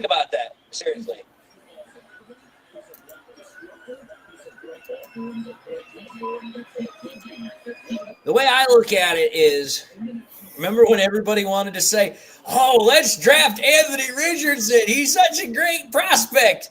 Dude, did I or did I not say he was a horrible prospect because he couldn't throw for crap? Big arm, but couldn't hit water if he fell out the side of a boat. It's just like those people that wanted us to draft the Liberty quarterback. Malik Willis. I told then and I said it then, I'll say it now. Malik Willis, don't get me wrong. With the Packers, when Jordan Love was injured, he did, and he came in and he played all right. But Malik Willis is not a franchise quarterback. He's not a starting level quarterback.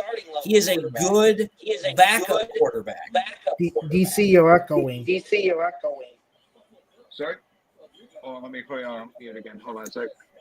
With Anthony Richardson, if you can't get him to figure out how to have accuracy and control, I don't care what weapons you throw in there. You could have Megatron on one side and Chris Carter on the other. He'd still find a way to overthrow him. Mm-hmm.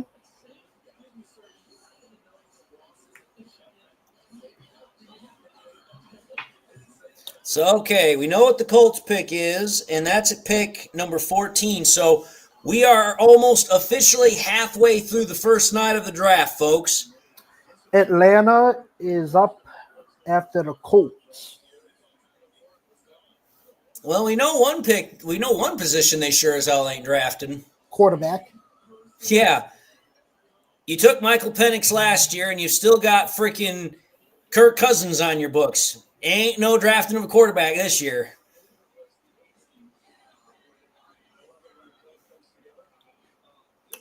By the way, are you going live tomorrow or no?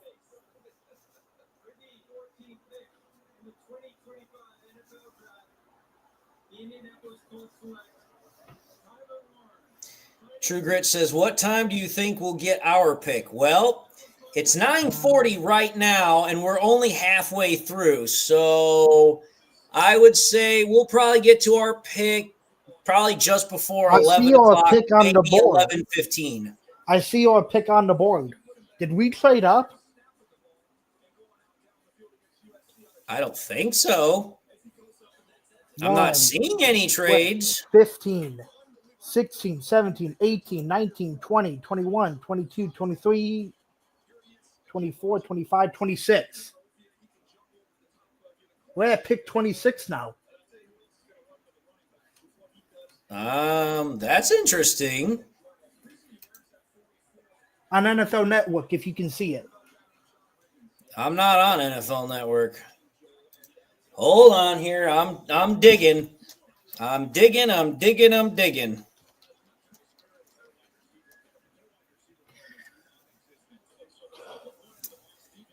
Da da da da da da da.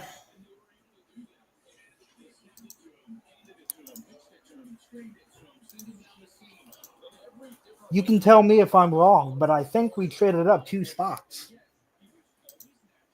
I wonder if we did. Like trade I said, I'm digging. I'm trying to find out. If we did trade up, I wonder what we gave up because we don't have a lot of draft capital this year.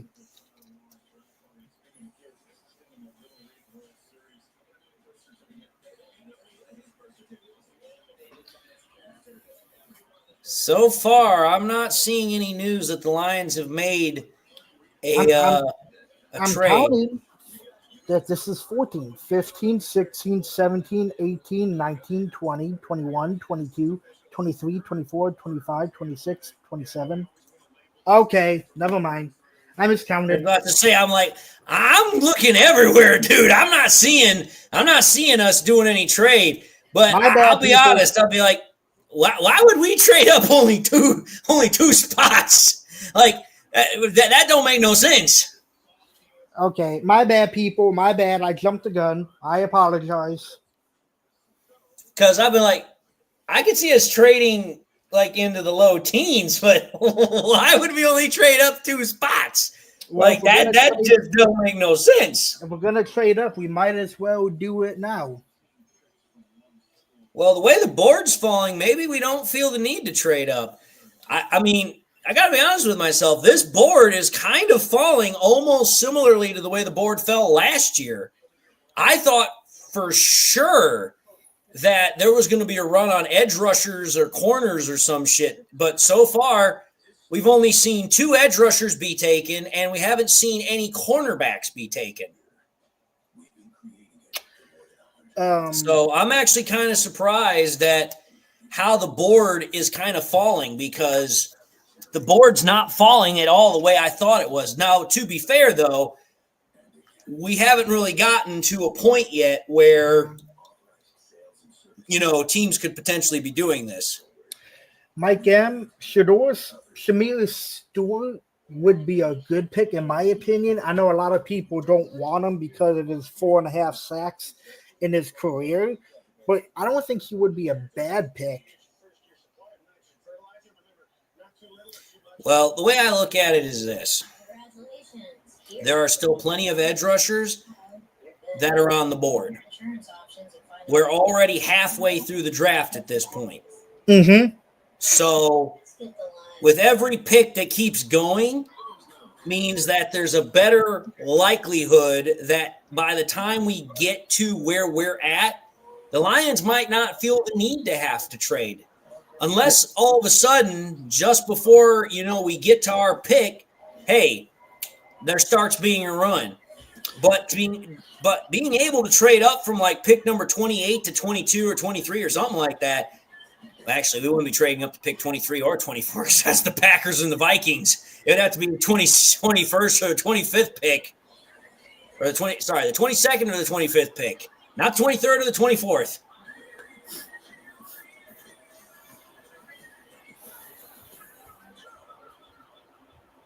I think this is where one of the edges go for the Falcons.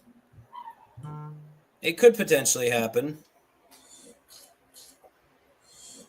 Who the hell would want to drink blackberry flavored pop? A lot of people. No, thank you. I'm sorry. I've never, ever gotten into the, flavor-built sort of pops. Like, I've never gotten into the cherry. I've never gotten into the orange or this, that, or the other thing. For me, it's just like, hey, you know what? There's a reason why the original is always better. Well, on the other hand, if it's Fago, it's probably going to be good, so you at least need to try it. If it's anything else, I wouldn't try it, but if it's Fago, oh yeah, try it.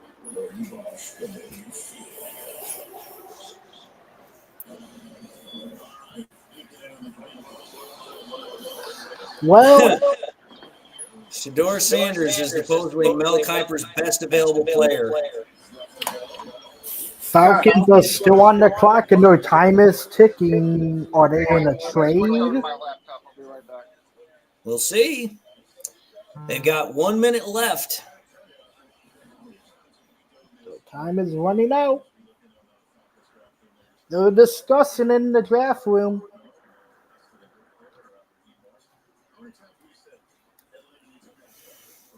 Shedeur Sanders now, he don't look like he's jumping around all happy and joy.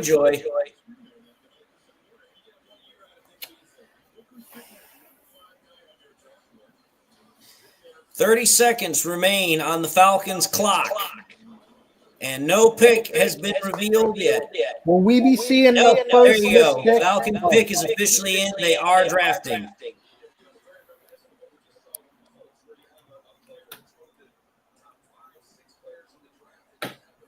Let's see it. Let's see it. Who the hell is Mel Kiper anyway? Mel Kiper doesn't know more than my postman. Mel Kiper has missed more than he's ever made.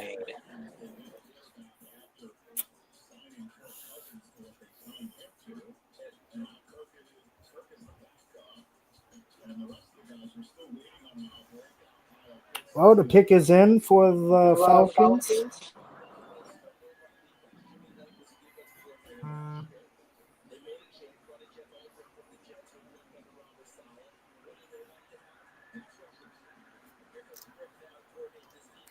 Here comes the commish.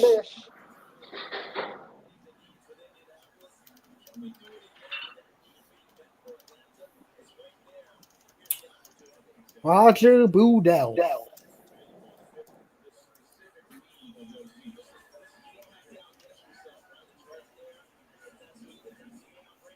Oh, that's not a shocking pick.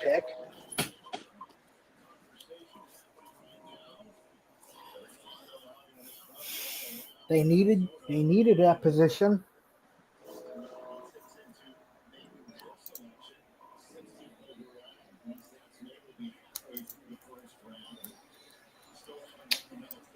This is a steal of a pick for them. The Falcons have just selected Jalen Walker. So, edge rusher Jalen Walker taken by the Falcons. Yes. Yeah. Yes. Okay. I got it, Dwayne. I heard it. So, Jalen Walker is now off the board. True Grit, why would you think he'd age? With the amount of money he's got, he could pretty much pump his face full of liposuction. Make himself look younger and whatever than ever. It's kind of like freaking the Dolly Parton effect, but for the opposite gender.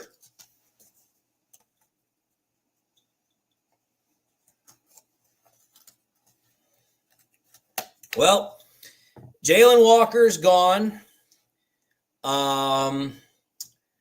Abdul Carter's gone.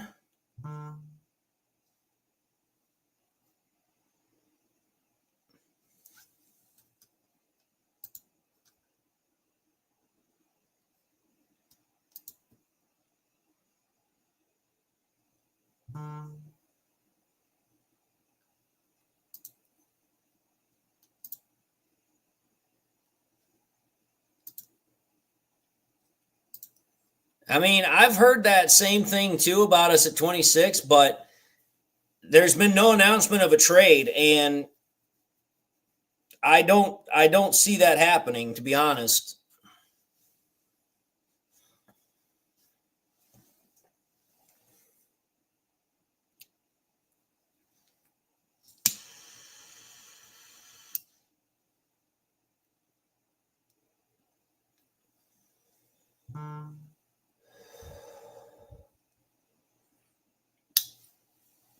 Jerry Jones doesn't care if he ages.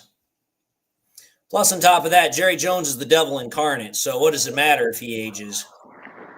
Besides, what's he going to do? Get older than Jerry Jones? Fair point. Oh, pipe smoking inside. Hey, I've been smoking now for a couple of months. Oh, just started again? Well, when you got a command team that makes you absolutely miserable, you've been a geographical bachelor for the last year and a half almost. I mean, after a while, it's like, well, I can either smoke or drink. Drinking is more adding to the waste, and on top of that, you can do a lot of stupid things when you drink. Smoking, at least I've got that in my control. I've never done anything stupid drunk. Who are you trying to kid?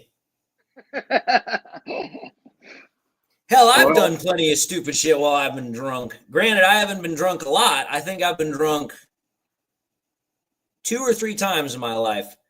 And of those 2 or 3 times, I can I can tell you this. There is only one where I could not remember anything I did afterwards.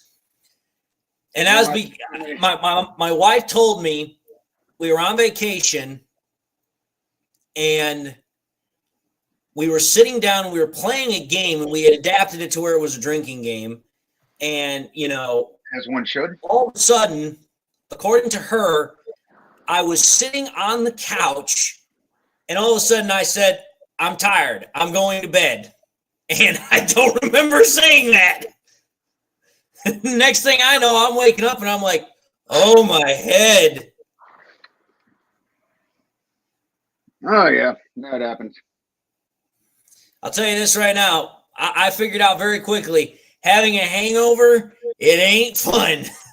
You ain't got no appetite, and your head is ringing like somebody's blasting the freaking bells of Notre Dame. That's why when you eat edible like it's going out of style, and clean out that entire case of water that you just bought.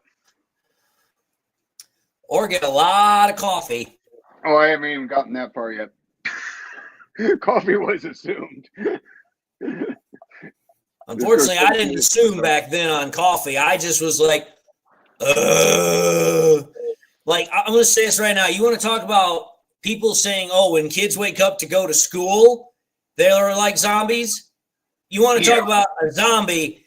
You see somebody when they wake up after a night of heavy drinking and they've got a hangover from hell, that is as close to a living zombie as you're ever going to find. Or the actual other best thing to do is drink again. It sounds terrible and like makes you a junkie or something else like that. But good God, if you get up with a hangover and kill the rest of that beer that's sitting there, that just pretty much sets you about right. Well, I mean, in one sense, you're kind of just reloading the bases. Exactly. Arizona Cardinals select Ole Miss defensive tackle Walter Nolan. Or Walter Nolan. Wow. Interesting. I don't remember the last time an Ole Miss player went in the first round. I'm trying to think myself, honestly.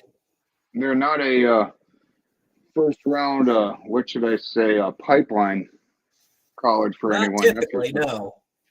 They're usually a solid 2, 3, 4 rounder. Yep. I mean, they're a good program and all. I just don't remember seeing. I think the last time that there was a first round pick from Ole Miss was probably when Eli Manning got drafted. Yep, that's probably the last one I could think of.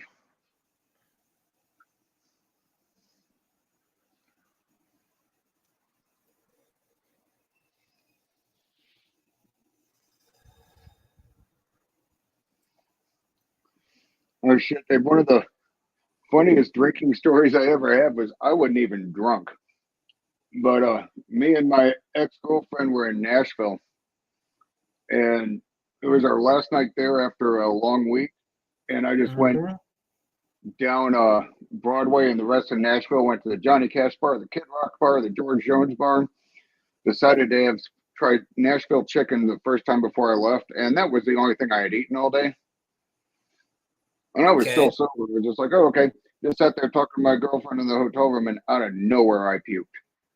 There wasn't a heave. There wasn't a warning. There was just talking in mid-sentence puking.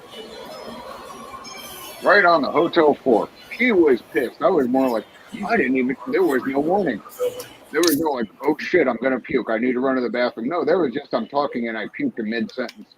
So be careful eating Nashville spicy chicken off of only drinking Jack Daniels for at least 2 days. Stewart wouldn't be a bad pick.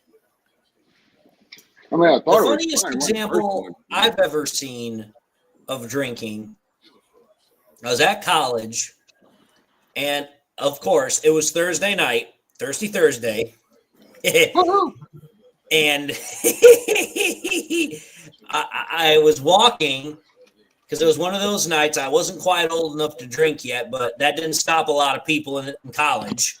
Didn't stop a lot of people in high school. Well, I was walking, and all of a sudden, it was like 9 o'clock at night. It was pitch black dark, and I was walking, and then all of a sudden, I could see about 100 yards off. I could see this lump on the sidewalk in the grass area. And I'm like, what the hell? So I started walking a little bit faster, and all of a sudden, I mean, I literally got up to it, and it was a person. Person just passed out right on the sidewalk on the grass, just snoring his head off. And I come up to him, and I kind of shimmied him a little bit, and I was like, "Hey, are you all right?" And he went, I was like, well, at least he's alive. Next thing I know is two of his buddies, they come out of the freaking woodwork off to some side where some dorm rooms are at, and they start yelling his name. I think his name was Larry or some shit or whatever it was. And they're like, "Hey, where are you at?" And I'm like, "Who are you talking to?" And they saw me and recognized that I was with somebody, and they're like, "Larry, is that you?" And I was like, "Oh, great. They're drunk, but they're not pass out drunk yet." So then they come over, and they said it's the guy they're looking for.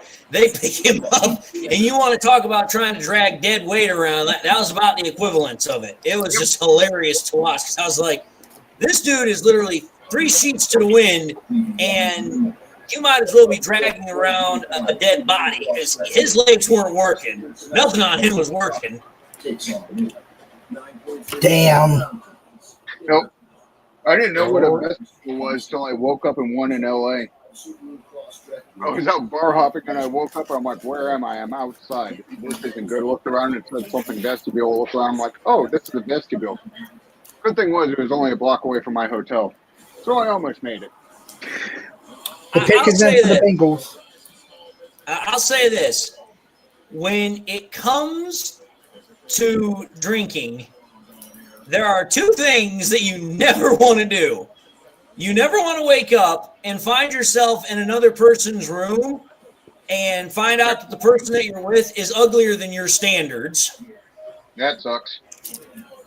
Or number 2, you do not want to wake up, find yourself with no pants on, and you're in a place where there are animals. Oh, that's even never happened to me.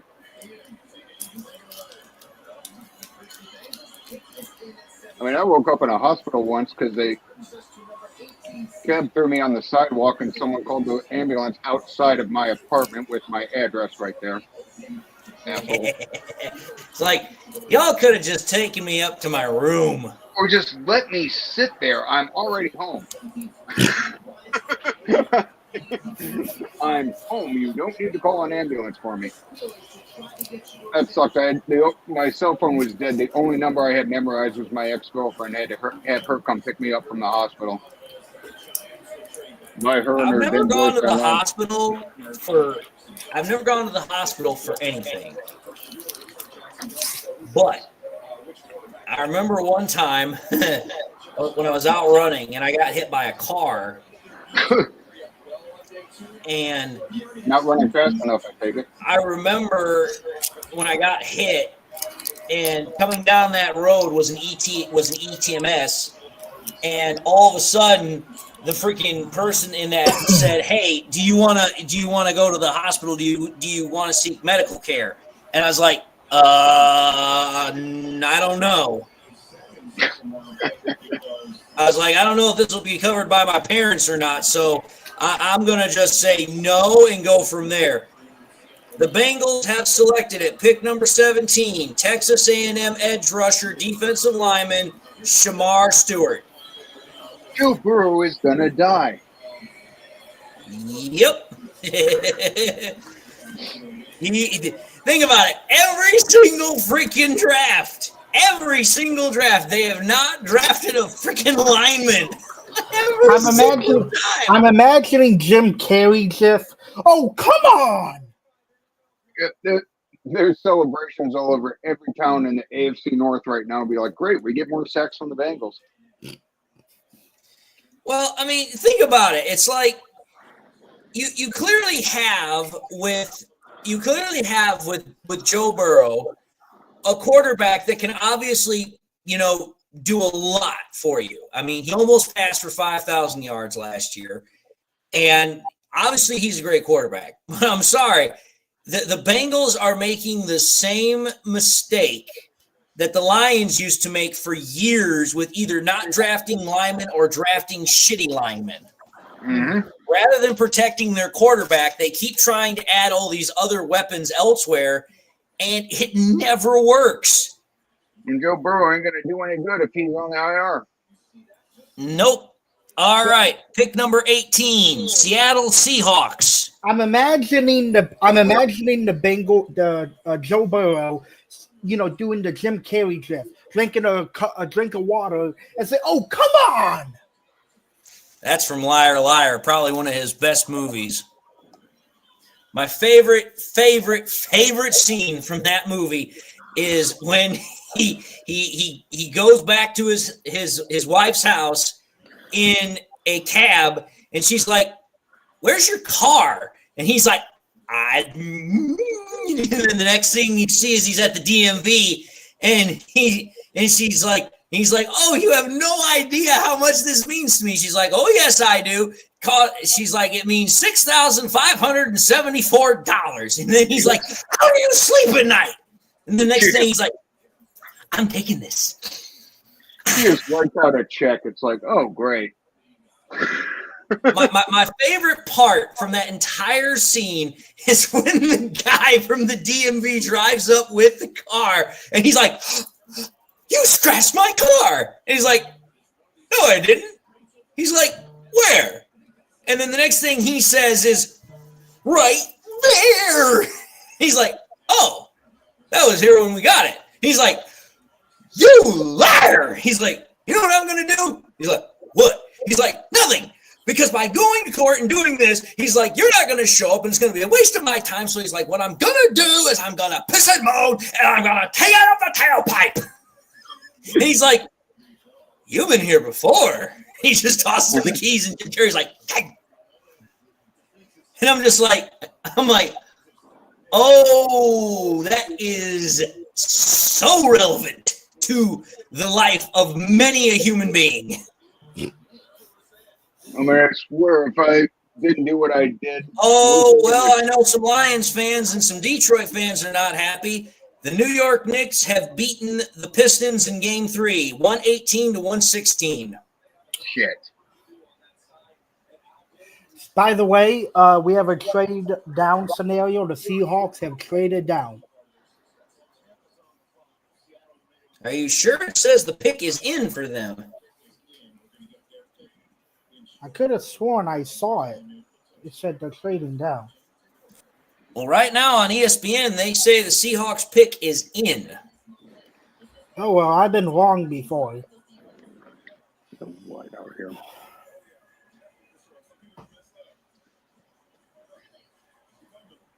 Oh, wow, the pick isn't. Okay, my mistake.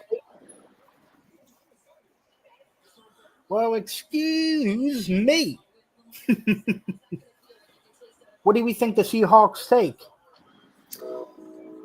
Well, if I was the Seahawks, I would probably want to go with offensive line to help protect their new quarterback in Sam Darnold, because Sam Darnold ain't going to be getting no more help from freaking Kevin O'Connell. Or they could go defense to go with the theme of their head coach. Or they go Sanders. Oh, God.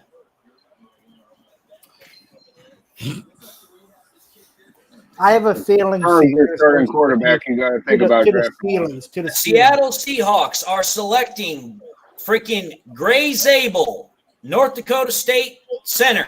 I know a lot of Lion fans wanted him, so. Oh, shit. Wasn't going to happen. Was not going to happen. Gray Zabel is now officially off the board. He is a Seattle Seahawk. North Dakota State center Gray Zabel is now a Seattle Seahawk. Like I said, offensive line, protect their new quarterback. Protect any quarterback. I mean, if they're running with Sam Darnold, Gino's gone, they're going to need any quarterback there. Of course, that's not a bad pick, though, for the Seahawks. Yeah, if you're going to get a quarterback next year, it's going to have an offensive honestly, line. I think that's a really, really good pick for the Seahawks. I really do, because You just got Sam Darnold. You want to make sure that your offensive line has the ability to protect him, and making sure you have a strong anchor in the middle of that offensive line is crucial. Because if you really want to think about it, you've now got a guy in Zabel who can play any of the three interior offensive line positions. He can play center. He can play the guard. He can do one or the other.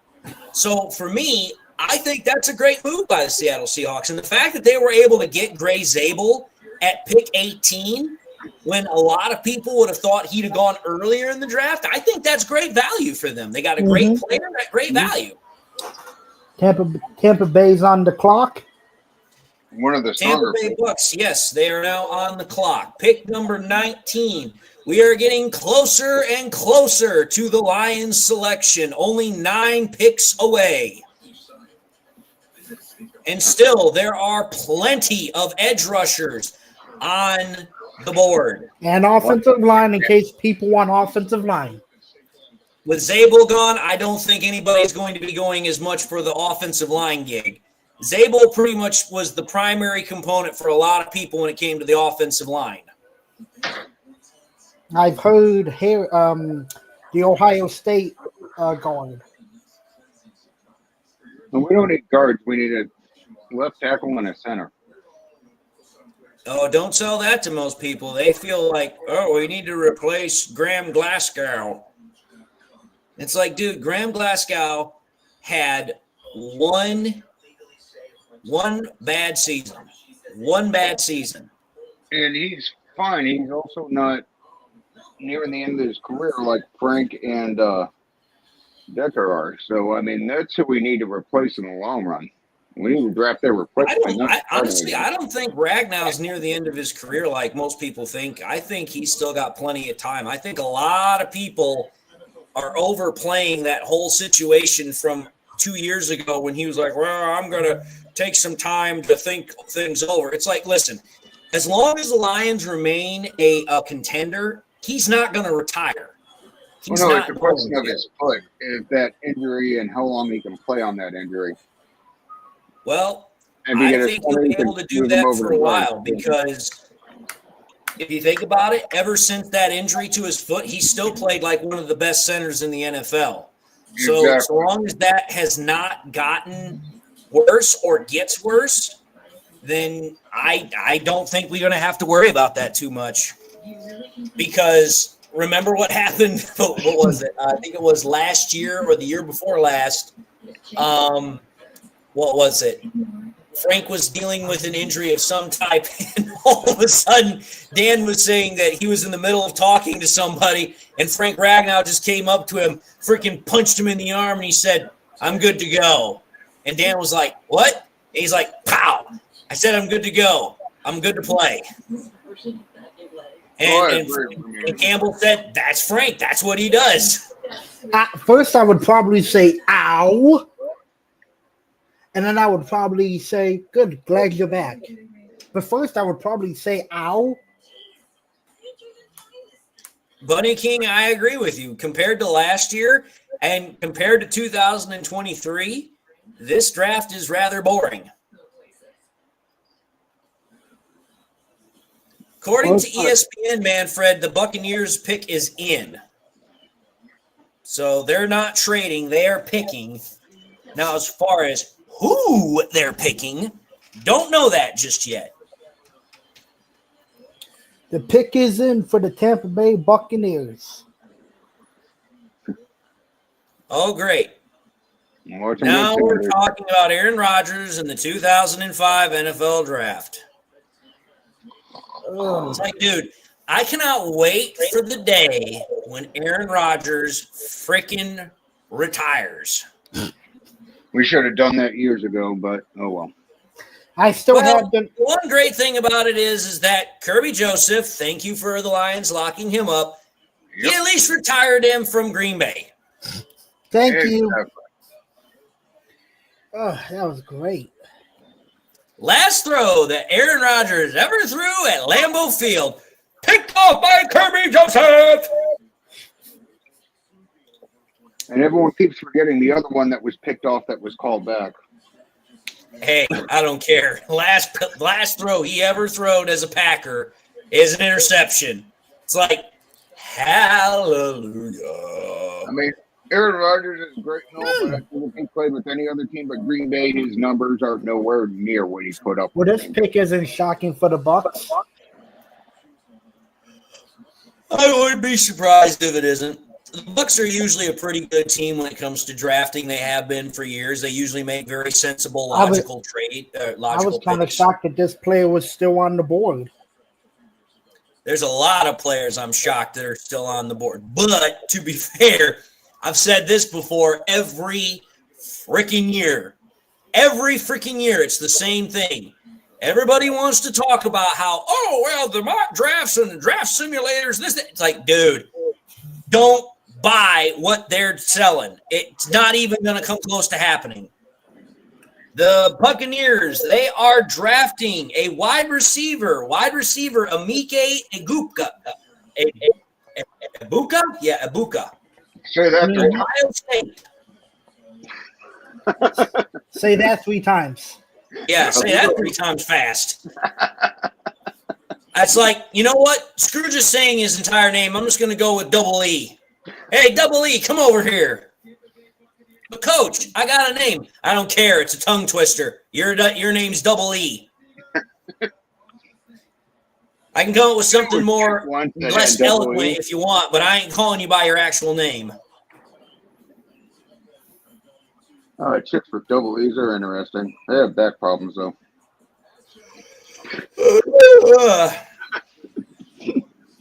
Well, the Buccaneers get Baker Mayfield some help.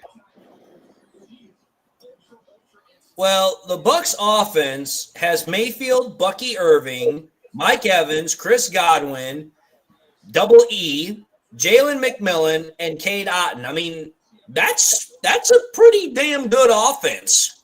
Mm-hmm. So, the defense isn't bad don't get me either. wrong. I mean, it's a good pick for the Bucs. They've really solidified their offense, but at the same time, the problem with the Bucs isn't their offense. The problem is their defense, which is kind of a bad thing to say because Todd Bowles is a defensive-minded head coach. Mm-hmm. I probably just think I don't care who's out there. My system is good enough for them to work in. The Broncos are on the clock. We are now at pick 20, and as Andrew stated, the Broncos are on the clock. 8 picks removed from the Detroit Lions making their selection. And there are still plenty of edge rushers on the board. Now, obviously, there is no Mikael Williams. There is no Shamar Stewart. There is no Abdul Carter. But there is still my guy, James Pierce. There is still Jack Williams. There is still Josiah Stewart. I have not forgotten him. And there is still Mike Green. Now, how much longer those 4 cats last, I don't know. But we're about to find out. I'm fine with any of them. I want to solidify if I had my choice of those players would be as follows: Stewart, Green, Sawyer, and then Stewart. And the reason I put it in that order is because I like Pierce a lot. I really do. He's my number 1 guy. But if he's not available, I think Mike Green would be a pretty good pick for us. The only thing about Mike Green that has me concerned is the fact that he didn't play any top, competition when he was at Marshall. I like Sawyer because I see a lot of the similar concepts that Aiden Hutchinson had. But the reason I know a lot of people are high on Josiah Stewart, but the thing about him that as soon as I see him, I see just an amped up, James Houston. And I'm not saying that as a bad thing against Josiah Stewart, but it's like, listen, he's a severely undersized edge rusher. And that was in essence what James Houston was. Very undersized, could make a very great, bend around the corner. But as we all know, it didn't work out. So for me, it's like, listen, I look at the edge rushing components that are still available. If James Pierce is still on the board, I would be like, please Another Please draft him. David, another play you got to account for because the Lions really like him is Donovan as whatever. I know exactly what you're talking about. You're talking about the edge rusher out of Boston College. Yes. Hey, Dave, which Another one guy, those, yep. I know about him. which one of those? What is it with this whole thing about breast cancer? This is now the second commercial on ESPN I've seen about breast cancer. Is ESPN trying to push titties on us? Hey, don't get me wrong, I'm not opposed to it. Oh, hell yeah. I mean, if you want to show titties, I mean, you go right ahead. I ain't gonna be opposed. No. Hey, Dave, which one of those tackles can play interior too? The one that you're thinking about is Robert Langdon out of Arkansas. He's a guy that I talked about before. He literally can line up on any position on the defensive line. He can play out wide. He can play interior. He's a guy that can play any position. I mean, I don't think he's a first-round pick.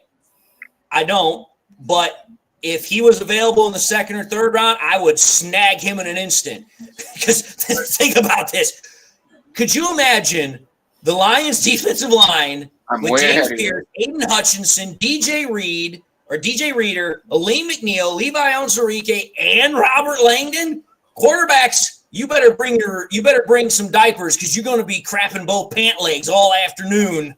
And you're still forgetting Brock, because as much as trendy as edge rusher is, I would say start putting more pressure up the middle.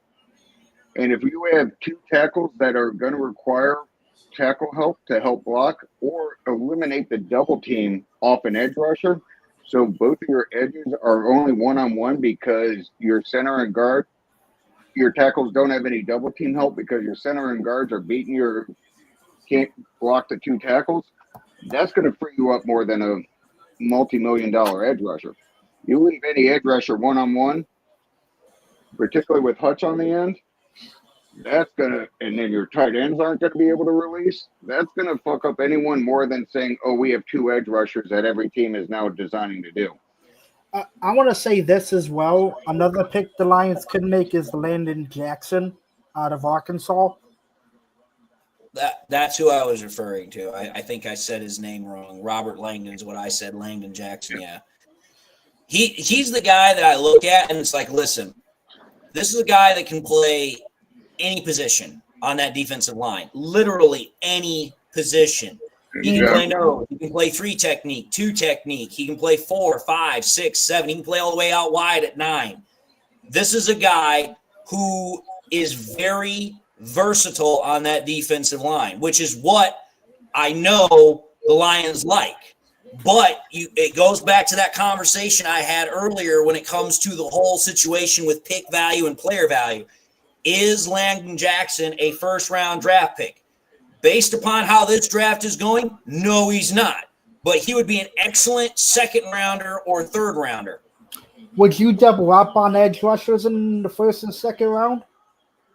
I wouldn't double up on edge rushers, but I'd double up on defensive line. But I would do that. So if you I would think take about an edge rusher in the first round, and I'd take a good, versatile interior defensive lineman all day long in the second round. But really, after the top 20, you're really talking about the first picks of the second round. I mean, well, you have to think about it.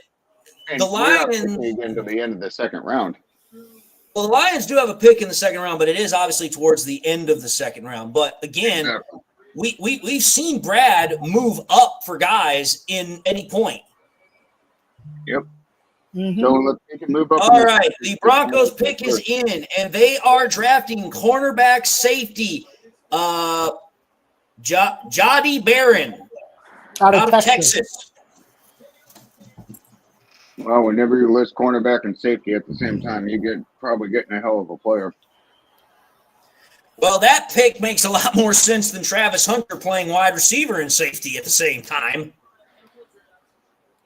Because, I mean, the last cornerback safety player that I remember getting drafted, that was only a guy by the name of Brian Branch. Exactly. Hey, I'll just say this, man. I will just be honest. Some of these guys' names, it's like, dude, I'm going to try my best, but I'm going to crucify the name no matter what. Could you imagine if we picked the Boston College player? Listen, I've said it before. I'll say it again. I trust Brad Holmes more than enough to say, hey, you know what? Whoever he drafts at that first round pick, I believe there's a reason for it. Mm-hmm. And after the way I have seen this draft fall, I believe that there is a good reason why it's that way. Because you have to think about it. Everybody wanted to talk about edge rusher, edge rusher, edge rusher, edge rusher. I mean, it was everywhere. You couldn't freaking swing a dead cat without talking about edge rusher. Well, think about it. For all the talk about edge rushers, for all the talk about Mike Green and this, that, and the other thing, I mean, for crying out loud, there's only been, like 3 or 4 edge rushers that have been taken? This has been a very non-traditional draft in what a lot of people thought was going to be the case. Yeah, the hype is just overdone. All right, the Steelers are on the clock. Are they going to take This is the pick where everybody thinks Shedeur Sanders could potentially go. This is the pick where everybody thinks that the Steelers will draft Shedeur Sanders and make him their next quarterback. If he doesn't get picked here, where does he go? Honestly, I'm going to say this right now. You know what I think could happen to Shedeur Sanders? I think he could wind up being, as much as I hate to say it, but I think he could have a slide very similar to what Malik Willis did, because there were people that thought Malik Willis was a first-round draft pick, and he didn't wind up going until the 3rd. Oh, they thought he was the top 5 pick. Well, I'm just saying. I'm just saying. It must be something All right. else. The Steelers pick is officially in. And it looks like the Steelers are happy with what they got because Mike Tomlin just shook Wait his. a second. I just saw the pick. Let me see what it is. Let me see. I want to see if it's good or bad. Or if it's at least interesting. Darn, I missed it. I think it's kind of funny that, okay, I just got the pick. The Steelers are selecting defensive lineman Derek Harmon. No Shedeur Sanders to Pittsburgh. Yeah. Now this gets interesting. He must not interview worth a damn. I literally remember reading it somewhere. They said, I think it was an NFC draft scout or it was a GM, somebody that was part of the NFC, scouting combine people. They're like, dude, Shedeur Sanders, he said, was the worst interview that he'd ever been a part of. And people immediately thought it was Mike Tomlin. But honestly, in my opinion, I think that I look at this pick that the Steelers just made, and it confirms 2 things to me. One, the Steelers are sticking to what they've always done. They pick very highly on defensive players. Derek Harmon was considered one of the best, if not the best interior defensive lineman prospect this draft. Sending him to the Steelers, that fits right in with their mindset of what they're looking for. But the second thing it also tells me is this. The Steelers are still wanting to potentially ride with Aaron Rodgers because by not drafting a quarterback in the first round, they're still holding out hope that Rodgers will sign with them. And who knows, maybe this would have been the final thing that they needed to tell or show Rodgers that, yes, we want you to come and be our quarterback. Either that or they're going to let Najee Harris die. I don't know. All I do know is this, that at this point now, I look at the whole case, and I don't think there's going to be another quarterback drafted in the first round because I don't see another team this late in the draft. Because think about it, we've now moved into pick number 22. From here on out, there's not really a team that really needs a quarterback of the future. Because right now is the Chargers. They don't need a quarterback. Next is the Packers. They don't need a quarterback. After that's the Vikings. They don't need a quarterback. By the time you get to pick number 25, none of the teams that you're looking at need quarterbacks. Not unless it's a guy that was old and retired the year prior. And that's not the case here. So I honestly don't think there's going to be another quarterback drafted in the first round. I don't see it happening. I think this is probably going to be the lightest first round draft in terms of quarterbacks. And it was literally the first pick in the entirety of the draft was Cam Ward, which everybody knew that was coming. Everybody knew that the Titans were going to draft Cam Ward because they had literally pretty much, posted it that was who they were going with. So I'm pretty much solidified in my position here that there's going to be no more quarterbacks drafted in the first round. The only way I could see that changing is if somebody decides to trade up into the first round and, decide to make that decision. But I don't see that happening because when you only have one quarterback that gets drafted in the first round and you still have, you still have Dart, you still have Shedeur Sanders, you still have Monroe, you still have all these other quarterbacks that people were talking about as potential maybe first round picks. And you're now at that late part in the first round. Everybody's now looking at, hey, you know what? I don't have to spend a first round pick on getting a quarterback. I can get that guy in the second round, which saves them money. However, the drawback to that is now you don't get the 5th-year option. So if he winds up, they just don't think they're that good. Well, I'm just saying, sometimes it plays out to the benefit of the team. Other time, not so much. When was it? Was it last year or the year before where like half of the first round were quarterbacks? I think it was the year before. Yeah, it was ridiculous. It was like, we're quarterback. Yeah. Oh, another quarterback's getting taken. Another quarterback's getting taken. Well, I don't even remember who was realistically, usually every single year, you will have about a handful of quarterbacks that usually get drafted in the first round. I would say usually anywhere between 3 to 5. The fact that there's only been one this year reaffirms and confirms exactly what I said on this live stream a couple of hours ago. I said this is probably the worst quarterback draft class since the 2022 draft class. Because go back to that draft class. The number one quarterback in that draft class was Kenny Pickett. And Kenny Pickett's now on his 3rd team. He's still in the league. Kenny Pickett, Will Levis, all the other guys who are still on the league. We are getting very close to our pick, guys. That is correct. Chargers are on the clock. They have just under 4 minutes to get their pick in. I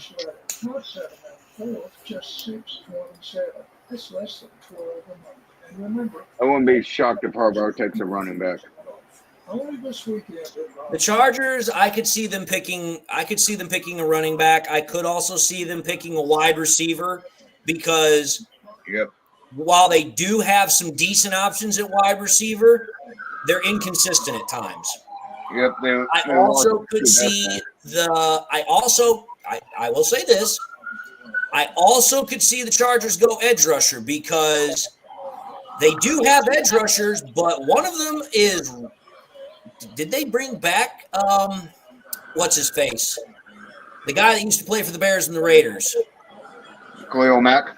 Yeah, did they bring him back or no? I don't know. Didn't Bosa leave?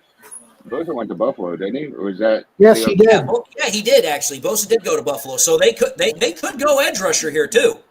I don't know which Bosa left, but I am Cogs confirms that Khalil Mack is with the Chargers. So the Chargers have a couple of options. They could go running back, they could go wide receiver, they could go edge rusher. So it's kind of interesting to see which way they go. Now, I will say this, because Harbaugh is an offensive-minded coach, they could go offense to kind of continue to build that offense and, find more pieces around Justin Herbert. But if you're trying to replace losing Joey Bosa to the Bills, it might behoove you to find an edge rusher. So I'm kind of curious here. Which could open the floodgates on edge rushers. Because as soon as one goes, everyone else is going to start picking them. Same like cornerbacks last year. Once a cornerback went, everyone picked cornerback. Hey, Andrew, you got a question from Anthony. He says, Did you paint your walls, or is that wallpaper? Painted. That's what I thought it was too, to be honest. Sorry about that. I didn't see the question. I was looking at my TV. There's a lot of Charger fans dancing. Well, they ain't got much to dance about because their team hasn't picked yet, and they're down to a minute and a half. I don't know why they're dancing. They're from LA. They'll dance for anything. Throw them $1 and they'll start dancing. Well, if you're at the body shop, yeah. Now, who are they showing on the camera? Will Johnson? Ooh. They're showing Will Johnson on TV. Are they?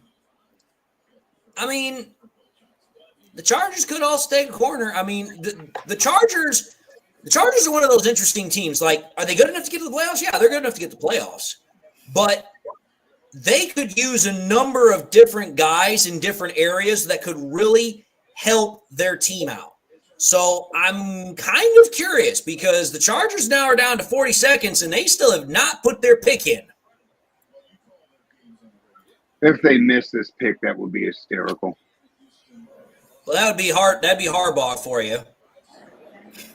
Down to 25 seconds, and the Chargers still have not put their pick in.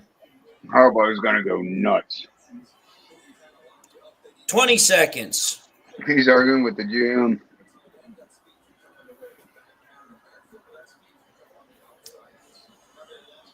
10, 9, 8, 7, 6, 5, 4, 3, 2, 1.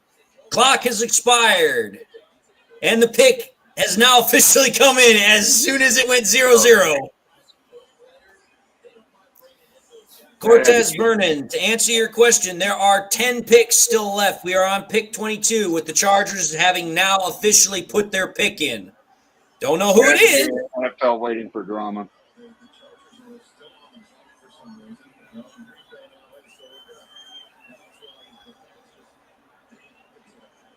Well, you have to think about it. Remember how many times the NFL got pissed off at freaking Brad Holmes putting his pick in only after 3 minutes? Oh, no. How much do you want to bet the NFL told NFL teams? We want you waiting 5 minutes at least before you put that pick in. We want to draw this for all it's worth. Exactly. Wasn't it less than that? Didn't he make the call before the pick was actually announced? before he went on the board? Cortez, I don't know that we traded up. I have not seen any news that the Lions have traded up. I've seen nothing come through any sort of Twitter. I've not seen anything come from ESPN. As far as I know, the Lions are still picking at pick 28. Yeah, we're still picking at pick 28, as I'm seeing. It's going to be you're not the first person that's suggested that. At least 2 people have brought up the idea that the Lions had traded up to pick 26. I don't think many NFL GMs want to trade with Brad Holmes. He's fleeced them all too much. It's like, yeah, we're not going back to you. It's like going to a used car salesman. We know we're going to get screwed. Unless the Vikings or the Packers want to trade with us. Yeah, I mean, it's not impossible. The Lions did trade up from pick 28 to 12 when we got, JMO. So it is possible. But I don't know if the Lions Chargers pick is in. They are picking running back from North Carolina, Omarion Hampton. So the second running back in the first round has been officially selected. And a Harbaugh offense, he's going to be a #1 fantasy target. At least as far as rookie running backs is concerned. Is it the North Carolina running back? It is. So the second running back is officially off the board. First running back obviously was Genty, who went to the Raiders. And now Hampton has now gone to the Chargers. And now the hosts of the draft are officially on the clock. The Packers are picking, and they have about 7 minutes left on the clock. And they're going to drag this on. Oh, of course they will. Oh, boy. And they're going to be saying, oh, you're loving Green Bay Packers. They're going to draft a receiver. Or a quarterback. How do I put this? The Packers, if they were smart, they should draft a wide receiver. They really should, because they don't have a true number one wide receiver. Yeah, of course, they've obviously got some good pieces, but they don't really have a true number one difference maker. Now, Your number one quarterback can't hit water if he fell out of a boat most of the time. yeah, but they're not going to take a quarterback. Why would they? They just gave gave Jordan Love a massive contract. I'm not saying they will. I'm saying it's not unlike the Ravens, where it doesn't matter what receiver that you're going to have. If your quarterback can't hit you, the receivers aren't going to be any good.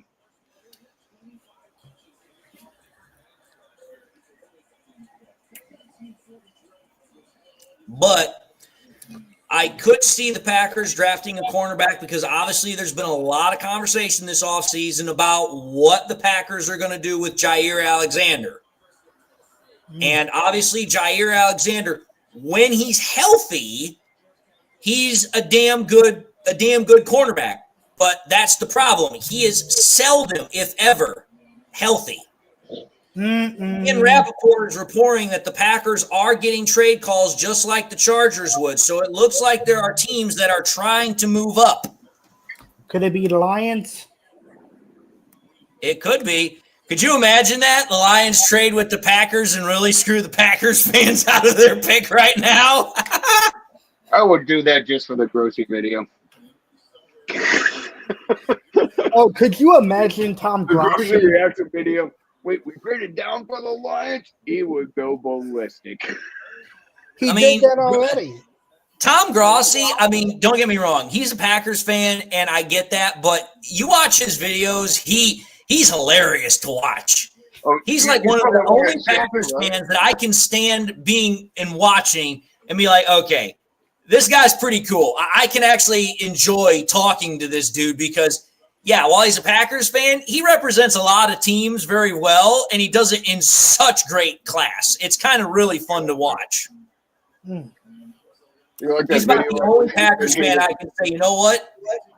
That's gold. That's treasure to watch, because it's like, okay, you're doing a great job of, presenting not only your team, but also representing other teams, and you're doing it with absolute humor.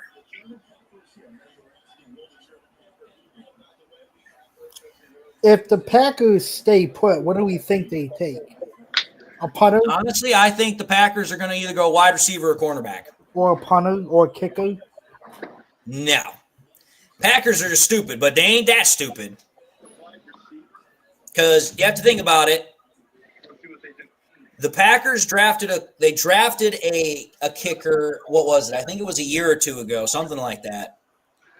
And as far as punters are concerned, they're not the Raiders. They don't draft Ray Guy.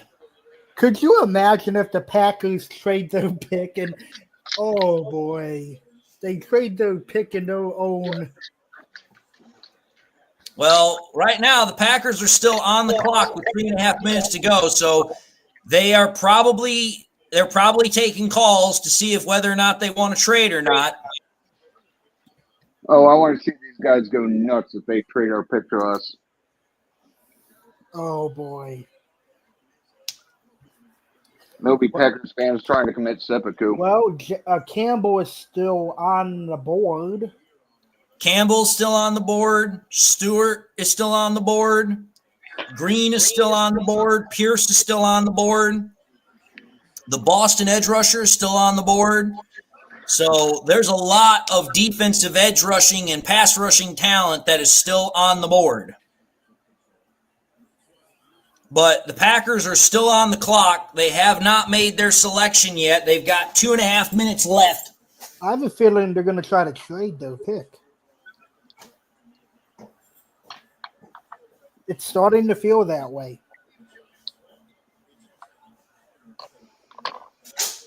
And I want to hear the boos from the Packer fans. Draft a quarterback so those people explode. Oh, wow. Oh, that would be music to my ears.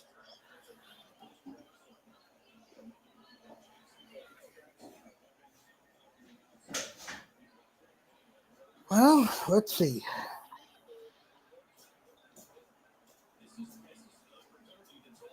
What are we gonna do? You know, I really don't see the fun of joining the NFL draft live. Look at that goddamn crowd of people to do what? Wait till they read names out. It's much more fun doing like we're doing here instead of standing in that shit. I guess I'm getting old. Oh yeah, there's a lot of. Hey, the way I look at it is, why would you want to be surrounded by a bunch of drunk idiots anyway? Well, look who you're talking to. Yeah, until they say something really stupid, and then it starts a fight in the middle of a mesh pit. Micah Foyo update. Packers are still on the clock. They have a minute left. There's a tweet from Micah Foyo. The pick is in. The Packers are picking. They are not trading. Interesting. Who are they picking? Don't know yet, but it has been officially announced by ESPN that they are going to pick. Oh, come on. Why do you have to be smart?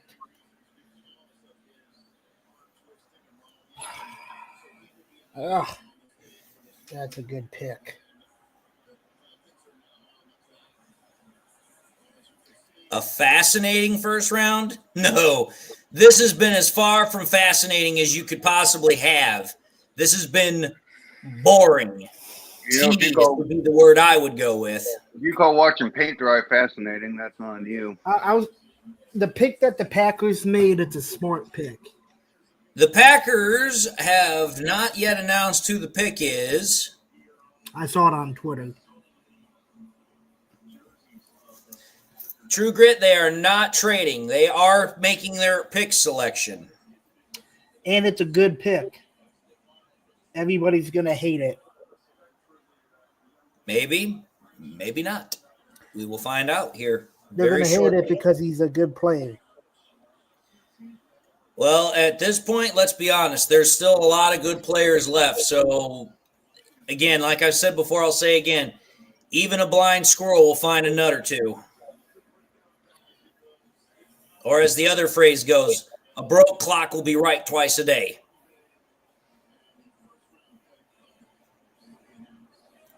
Do. Oh, for the love of God, just get on with the pick. We don't need all of this extra out as stuff. long as they can, aren't they? We don't care about you Pac-Toids. Oh, but you have to understand something. They're in Green Bay. They got to let Green Bay people have their moment. And their biggest fan is announcing the pick right now. The Packers pick is in, and they are selecting wide receiver Matthew Golden. So the Packers have broken the curse of not drafting a first-round wide receiver. The Packers have made the selection of drafting probably the best wide receiver in the draft and getting Matthew Golden. So as I thought they would, they have decided to add to their offense and give Jordan Love another weapon. Great. Sam. Hey, think about this now. Are you crying that we decided to sign DJ Reed now? No. Thank you. I mean, you try and put – I will say this. Matthew Golden versus DJ Reed. Who do you think is going to win that one? DJ Reed. DJ Reed is he's a freaking beast. I love the fact that we're in Green Bay, but you've got that guy or gal, whoever's in front, that's got that grit Dan Campbell thing taking up half the damn camera up the middle.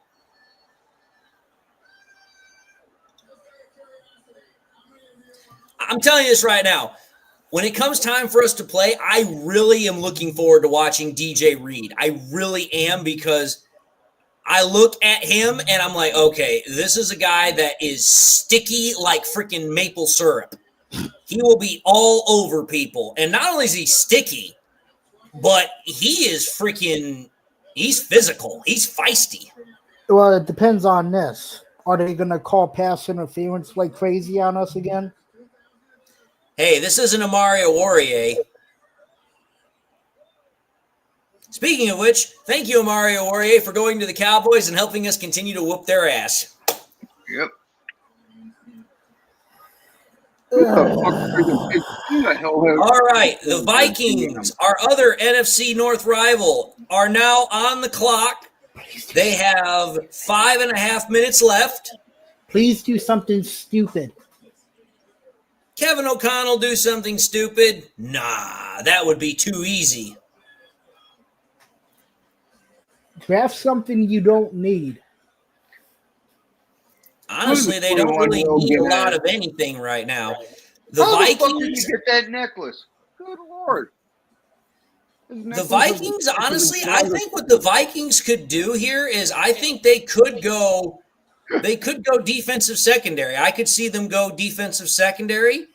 I also could see them maybe go linebacker. How much did he get paid during college? I mean, that thing is more expensive than most cars. Look at that fucking necklace. Well, you have to think about it now, DC. Now with the MIL and everything, wow, the Vikings pick is already in. They actually are moving kind of fast. That means they already knew who they wanted. Half time off their clock before they decided to put their pick in, so they're moving. They were waiting. Well, I'll tell you this right now. We're going to have to hear it from Packers fan. Oh, we got Matthew Golden. We're about to tear up the NFC North. Woo, we're going to a Super Bowl. Oh, Yeah, God, shut up. Matthew Golden is saying, I'm home, man. I'm home. Hey, you got to think about this. The Packers did do one smart thing in this. They drafted a player that matches their home colors. Mm-hmm. And a shitty dresser all around.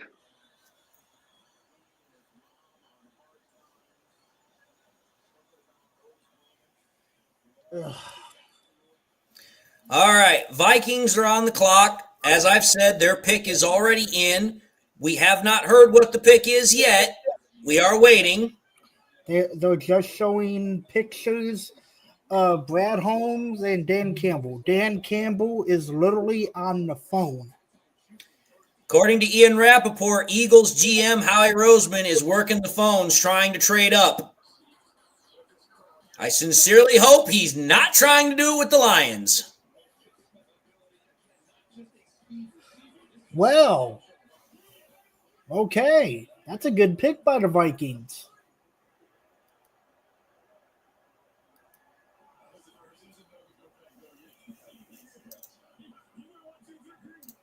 I just saw the pick on Twitter.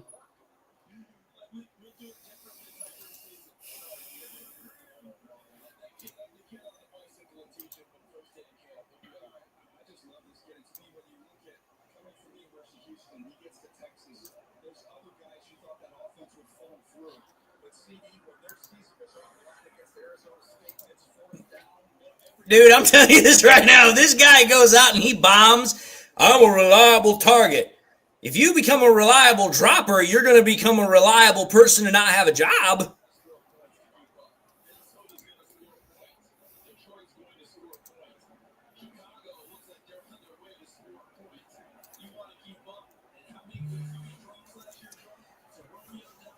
The Vikings are drafting offensive lineman Donovan Jackson out of Ohio State. So, yet another pick off the board and not an edge rusher. We are now on to pick number 25, which is the Houston Texans. As I said, if you look at the post that the Detroit Lions PR posted, it shows Dan Campbell is on the phone. Well, again, it doesn't surprise me that they're, working the phones. They want to make sure that they want to make sure they don't leave any stone unturned. They want to make sure that they find the best options that they can moving forward.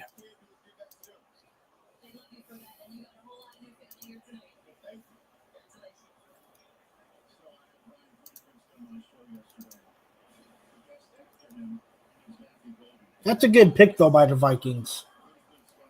Well, it makes sense for them because obviously they want to make sure that they continue to maintain their offensive line. There has been a trade. The Giants are trading back up into the first round, according to Ian Rappaport. The Rams are trading, and the Giants are on the clock at pick 25. That's interesting. Sorry, no. Not the Rams, the Texans. The Texans are trading. The Texans have traded their pick to the Giants. The Giants are going to be taking over at pick number 25. This has got to be a quarterback. Second first round trade of the night. This has got to be a quarterback. If they trade up for Sanders, it has to be a quarterback. If you're trading back up into the first round this late, it's probably a quarterback. And what did I say?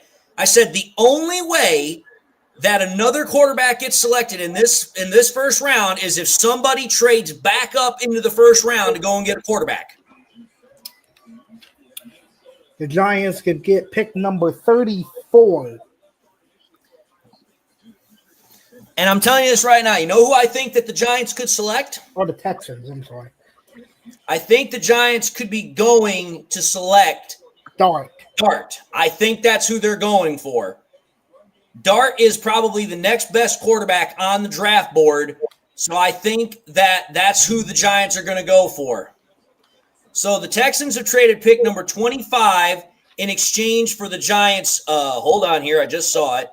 In exchange for their pick number 34, which is their upper second round pick number 99 this year, which is a third round pick, and then for another third round pick in 2026. So the Giants were able to trade back up into the first round by giving up a second round pick, granted a high second round draft pick, but also trading only 2/3.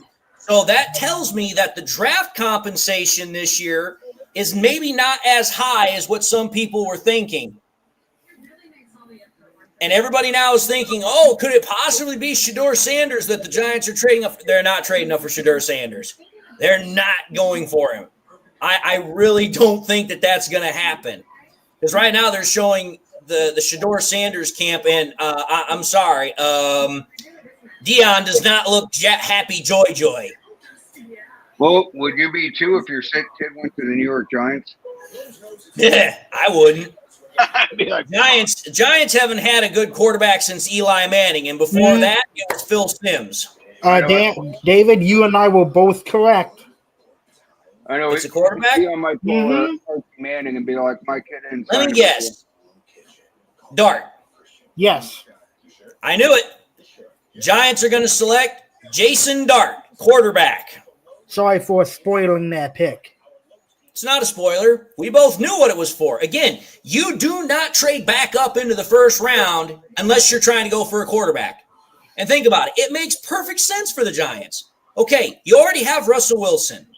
He showed with the Steelers last year that he still can play, but he's not a long-term solution. He's not. He's a guy that's going to fill the gap for a year, and that's it. So for me, you trade up, you go and you get Dart, you have him sit behind Russell Wilson, a guy who's won Super Bowls, a guy who's a veteran. He knows how to play the game. He knows how to do his job. It makes perfect sense for the Giants. Honestly, I look at this, and this is a really, really good pick for them. You gave up very minimal compensation. You got your quarterback of the future. You got the second best quarterback in the draft, in my opinion, a guy that's accurate, smart, knows how to play the position. So I think this is a great pick by the Giants. I really do.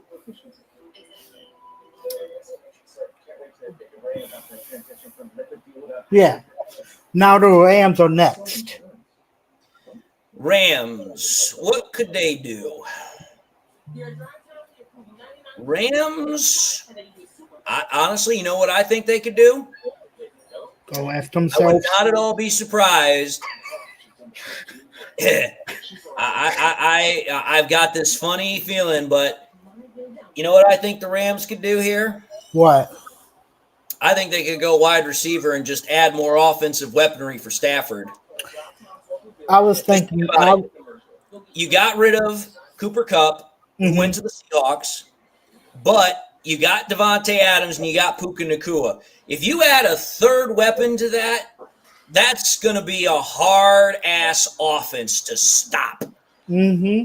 I was thinking they could go after themselves. I also think that the Rams could go cornerback. They could go that route too. the Rams just got their person that they wanted taken. They could go F themselves. They were probably looking for that quarterback. I doubt it. I honestly, here's what I think. The Rams, obviously, while they do need a quarterback to groom for the future, I think they're probably going to wait another year or two before they make that decision. Because as long as Stafford keeps playing this, oh, am I coming back or am I not, playing the, Brett Favre and Aaron Rodgers game, there's not really much the Rams can do as far as nailing down what the hell they're going to want to do. Well, at the same point, his back needs to stay in one piece. He's Yeah, one like I hit said, away from being done. I mean, that's one of the reasons we moved him on. His back is not healthy. He's been lucky so far. For the Falcons, just traded up and now to pick number 26. the Falcons? Yep. So we're now getting more trades. Falcons are now on the clock. They have traded back up into the first round with the Rams. What do they do? What do they want? Falcons? Wait a minute here. Hold on a second. Let me go back and see something here, because obviously this is something that we need to keep in consideration, because knowing what a team already drafted earlier is pretty important. So when the Falcons chose earlier, they chose an edge rusher in Jalen Walker. So obviously they ain't drafted an edge because they've already taken one. But you know what? What if they were to double up on defense, and what if the Falcons were to go cornerback or linebacker? Or they take Shador Sanders to make his brother happy. Dude, don't. They ain't doing that. They've got freaking overpaid, bloated freaking Kirk Cousins, and they've also got Michael Penix. Do you really want to see the owner come in for a second option and go after his GM? No.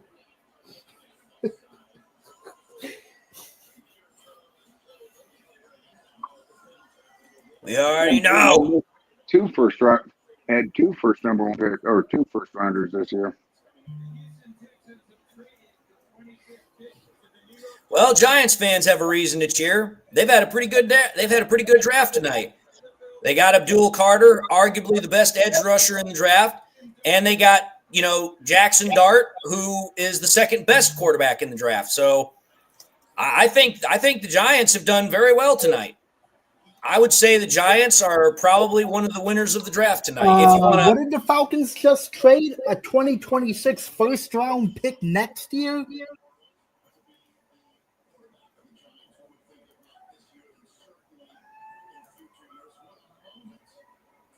Am I seeing that right? I don't know.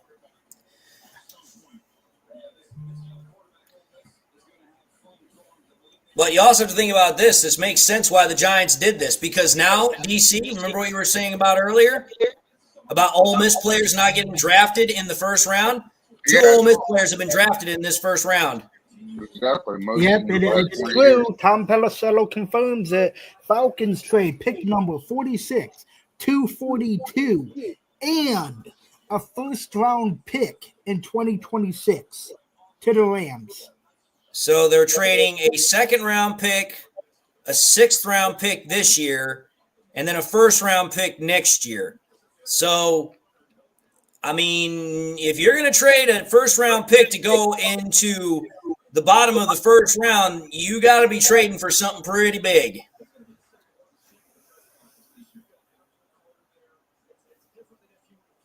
What do they want? Got to be something. Oh, my God, Skip Bayless. Shador Sanders is completely better than Jackson Dart. Are you kidding me? This is what Skip Bayless does. He rides quarterbacks, what's like here. They're going out of style. Oh, I know. I'm just reading what he's saying tonight. Who the fuck isn't sick of Skip Bayless anymore? There are two guys that I unequivocally cannot listen to with any sort of seriousness when it comes to the NFL draft. It's Mel Kiper and Skip Bayless. I can't listen to them because they're both jokes. I mean, and if it wasn't Kiper over Bayless any day, and that's saying a hell of a lot because I fucking hate Mel Kiper. Well, here's the other thing. Kuiper does research. Bayless is just a teleprompter reader. Oh, I know. He's all about entertainment. Exactly. Oh my God, David, you're going to be so mad. Well, we'll see.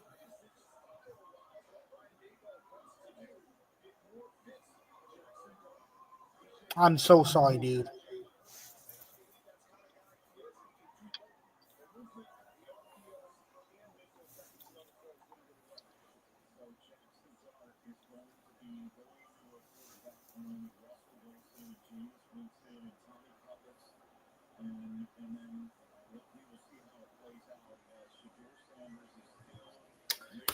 I know who the pick is, and everybody's not going to like it for the Falcons.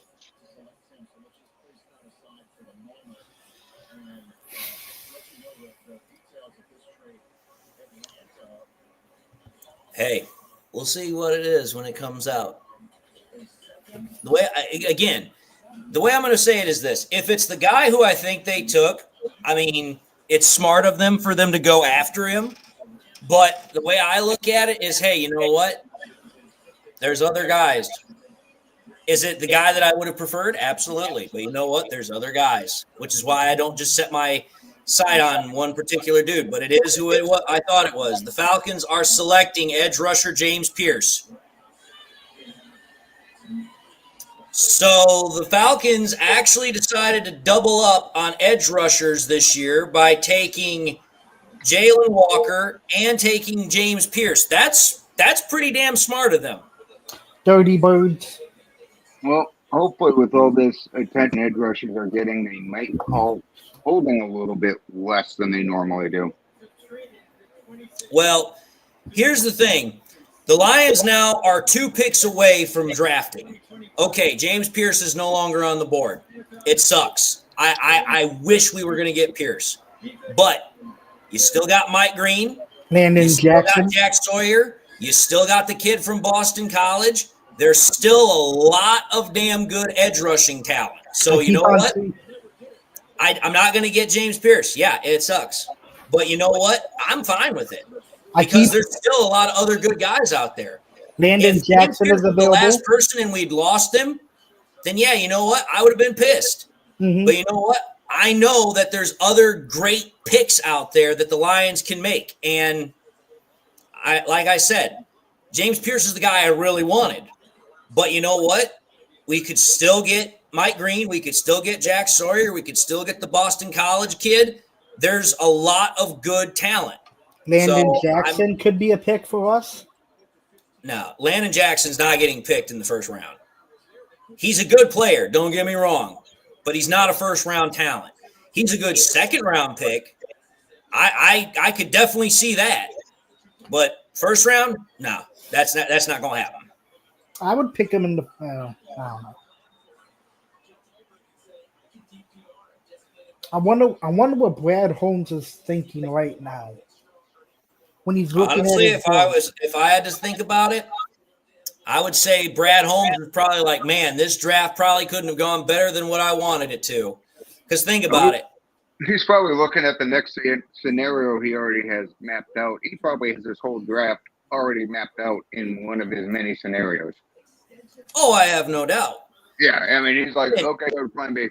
Brad Holmes does not go into any draft without scenario built upon scenario, built upon scenario, contingency built upon contingency, built upon contingency. And if he wanted Pierce, he would have made that trade. That high on Pierce as he has been. And of course, they go to break before our pick. Yeah, I mean, if he wanted Pierce much as he wanted the other players that he moved up for, he'd have found a way to get him. So either the price was too high. I don't think we're going to trade back, Bunny. I don't think we're going to trade back. I think we're staying pat. Honestly, I think that the Lions are probably going to pick where they're at. I mean, is there a chance they could trade back? Yeah, there is a chance.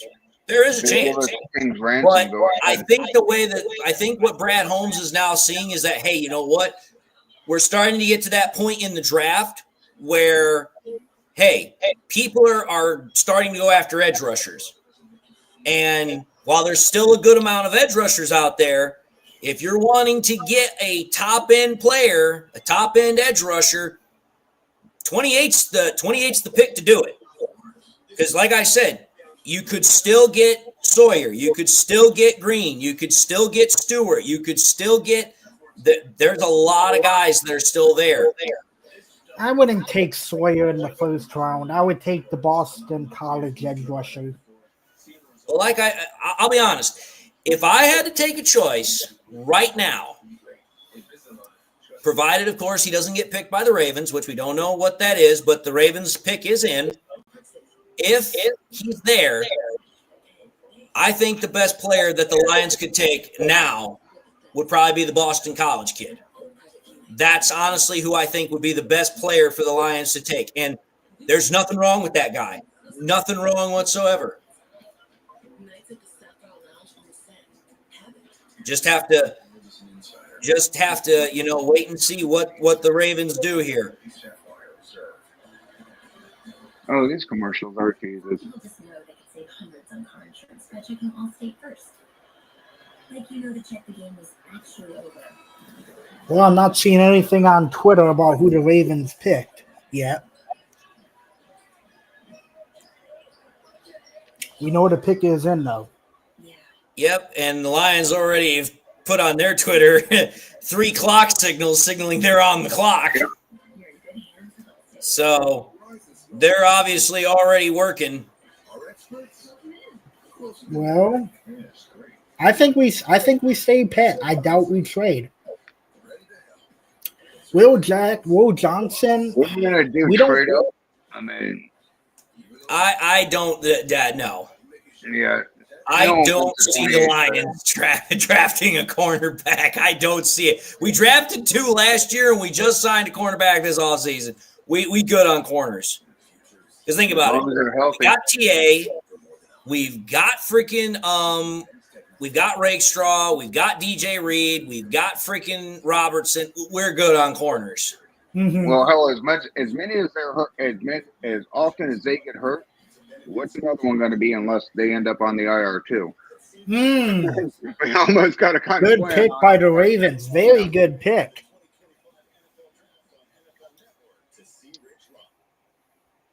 Good pick.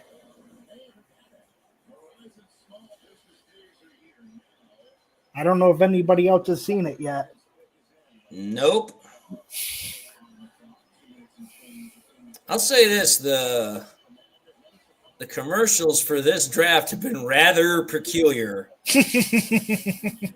We've seen commercials on breast cancer, we've seen commercials on body wash, and we've seen commercials on hockey. Like, that's a very odd combo. Fix your cameras, NFL Network.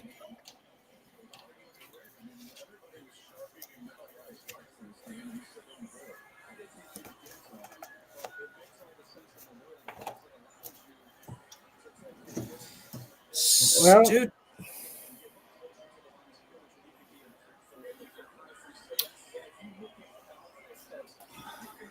My pick is next, boys. Let's get ready. We've been waiting all night. The Ravens have selected Georgia safety Starks. Wow. You don't sound too thrilled about that one, DC. No, I'm actually not. Him and oh shit, who's their other badass that they have? The guy who plays everything. Their strong safety, who the Lions were debating on getting over Hutch. All right. With that, the Lions are officially on the clock. We are on the clock, boys. Oh, I'll tell you right now, the Ravens have a nasty, nasty secondary. All right. Let's see what Brad Holmes cooks. What is he cooking for us? I'll say this. The Ravens have a good defense. The Ravens have always managed to have a good defense. They just don't have a quarterback. Lions are on the clock. Do you think we'll trade Lions him have back? 5.5 minutes remaining. Do you think we'll trade him back? I'm not happy No. with it. Oh my God, he wore a pink suit. Okay, he's gonna have a tough time here in Baltimore. Lions are not trading back. I don't see them trading. The Lions, I truly believe are going to draft, and I truly believe they're going to draft an edge rusher. And again, I'm almost willing to bet that it's going to either be the Boston College kid, it's going to be Mike Green, or it's going to be Jack Sawyer. Those are the three best edge rushers that are still on the board. Those are going to be the guys that they're going to go with. I don't want Jack Sawyer. I just don't like him. Lions pick is in. So the Lions have officially made their selection. So now we're about to find out who they're going for. I'm still on. We have waited for 3 hours for this pick to officially get here, and we have now arrived to it. We're going to react to this in live action, boys.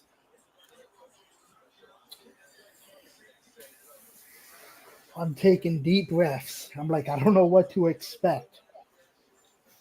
It's kind of like Tom Hanks said in Forrest Gump. Mom always told me life is like a box of chocolates. You don't know what you're gonna get. This is so Brad Holmes. I don't know what he's gonna do.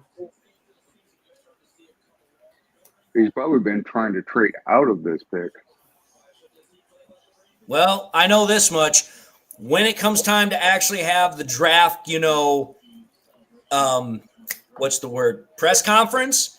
I guarantee you people are going to ask him that question. Hey, did you try to make any trades? No, it's He'll Brad give Holmes. him a yes or no answer. Then again, almost every game. Again, hangs up when I'm Brad going to Holmes say goes. this. I know everybody's been pretty good about it tonight, but do not spoil the pick for the love of God. Until we actually have confirmation from Twitter or from the NFL draft itself, do not spoil the pick in the So comments. if I see it on Twitter, do you want me to say it? No, don't do that. Okay. Well, you will kind of. If you want to, you can say whether or not you like it, but don't spoil the name. I'll give you my honest reaction if I see when I see it. I'm waiting myself. I haven't seen anything. Neither have I, which is why I'm like, okay, here. Usually Twitter's pretty good about getting it out relatively quickly. But it's like, okay, here. I'm scared. Now, I'm not scared. I'm kind of like, okay, here. What are we going to get? What is Twitter working? I am not. Oh, of course, the Packers fans are booing us. Why not? Should I just mute my TV so I don't have to hear it? If you so choose to, it's up to you. I don't have to worry about it. It's in my ear. Go fuck yourselves. My God, how much money did he get paid? Earrings and glasses? Jesus, his family is loaded. Again, I am not seeing the pick yet. Oh, hell, they have the screen Oh, behind Nate, him has stop the being Panthers such a on the ball. drama queen.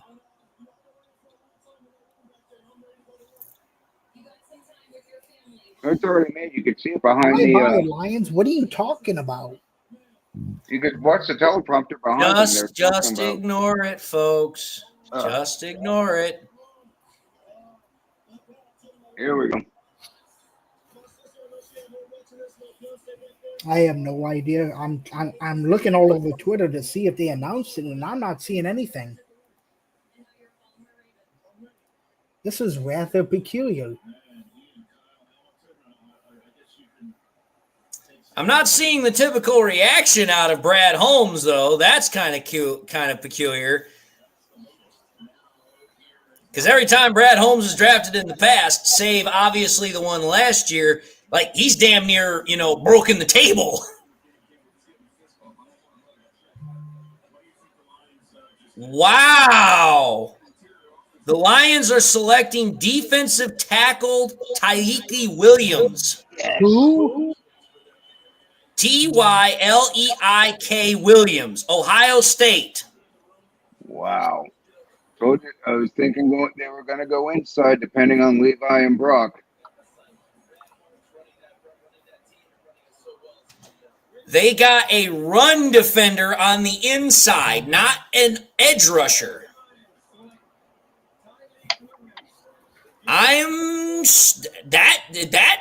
That's a surprise. That is a surprise because I don't think anybody saw that one coming. I am trying to see what he looks like.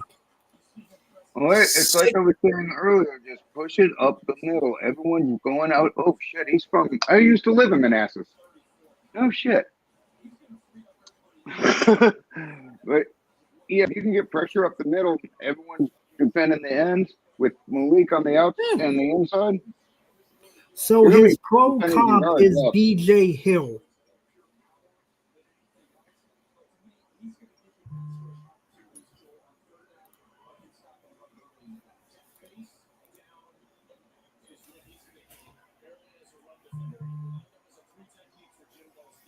I'm going to have to do some research on this guy because I'll be honest, I did not expect this. I'm trying to see what can you look him up? Yeah, just give me 1 second here. I am kind of stunned. Wow. This may just be highlights, but I mean, his highlights look good, but I mean that's what freaking highlights are for. Exactly. That's what I said. That's what I was saying. I mean, his highlights were pretty damn good. They only have like 40 seconds to show. Okay, so Williams is 6'3", 327 pounds. He's dropped actually a lot of weight. He's gone from 360 to 327. So they'll get him about 310. I did not see this coming. I really did not. Let's see here. Was graded on NFL.com as a eventual plus starter. Let's see here. Overview. Drain clogging run defender with violent first contact and nimble feet for impressive tackle production. Williams flashes an ability to play through and around the block. Physically dominates man-on-man matchups, but inconsistent pad level and shorter arms hinder his double-team take-ons. Needs to focus on developing his hands to keep longer NFL guards from getting into him and neutralizing power. Williams should pressure the pocket from time to time, but might not win on his own enough to see many third down reps. The knockback pop and ability to eat up runners in his general vicinity could help him become an impactful run-stuffing 3 technique. Strength, girty lower body with big, meaty hands. Explosive and violent in initial stages of block take-on. Punch and release move leaves blockers falling forward. Does a terrific job of locating runners and tackling his gaps. Works laterally with blocks to stay gap solid on stretch plays. Enough snap quickness and know-how to get into edges. Adequate foot quickness for twist game success. Weaknesses are pops up tall and loses pad level at the point. Shorter arms allow blockers to crowd his frame. Hit or miss holding his ground against double teams. Needs better handwork to neutralize opponents' pass punch. And lacks length and lateral slide for quick counters to an edge. So, I mean, I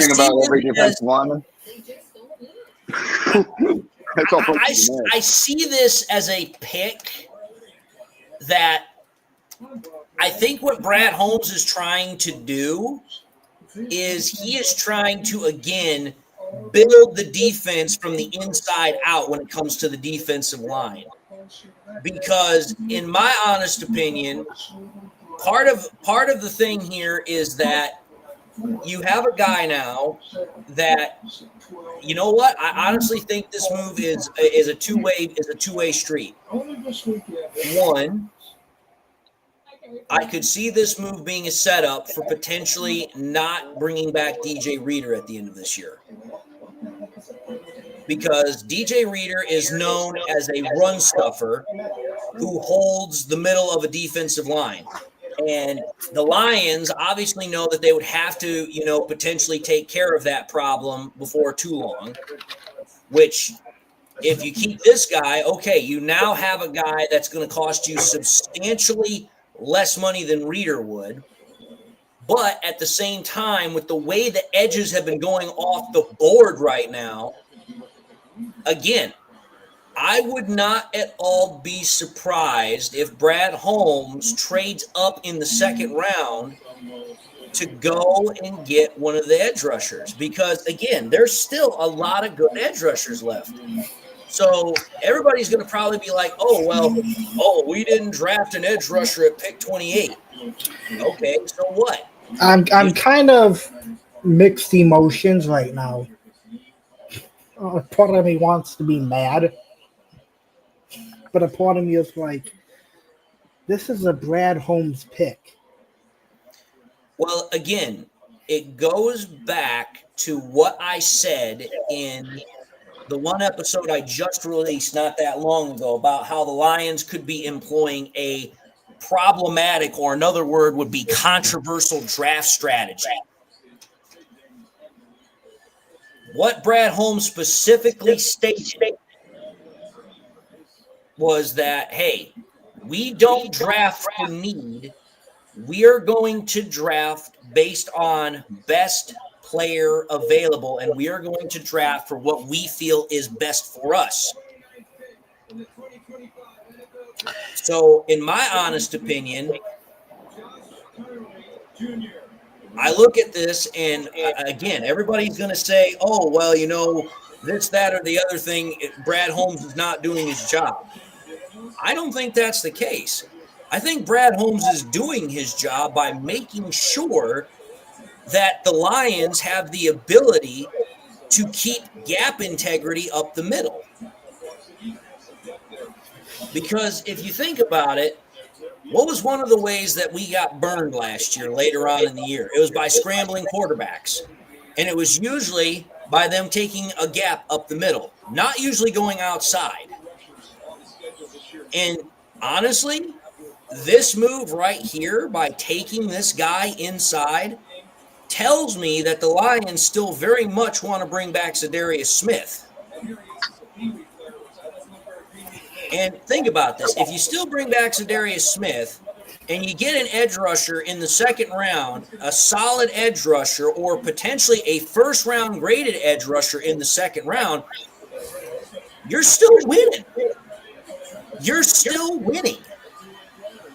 Is it going to be the flashy edge rusher pick that you got in the first round? No.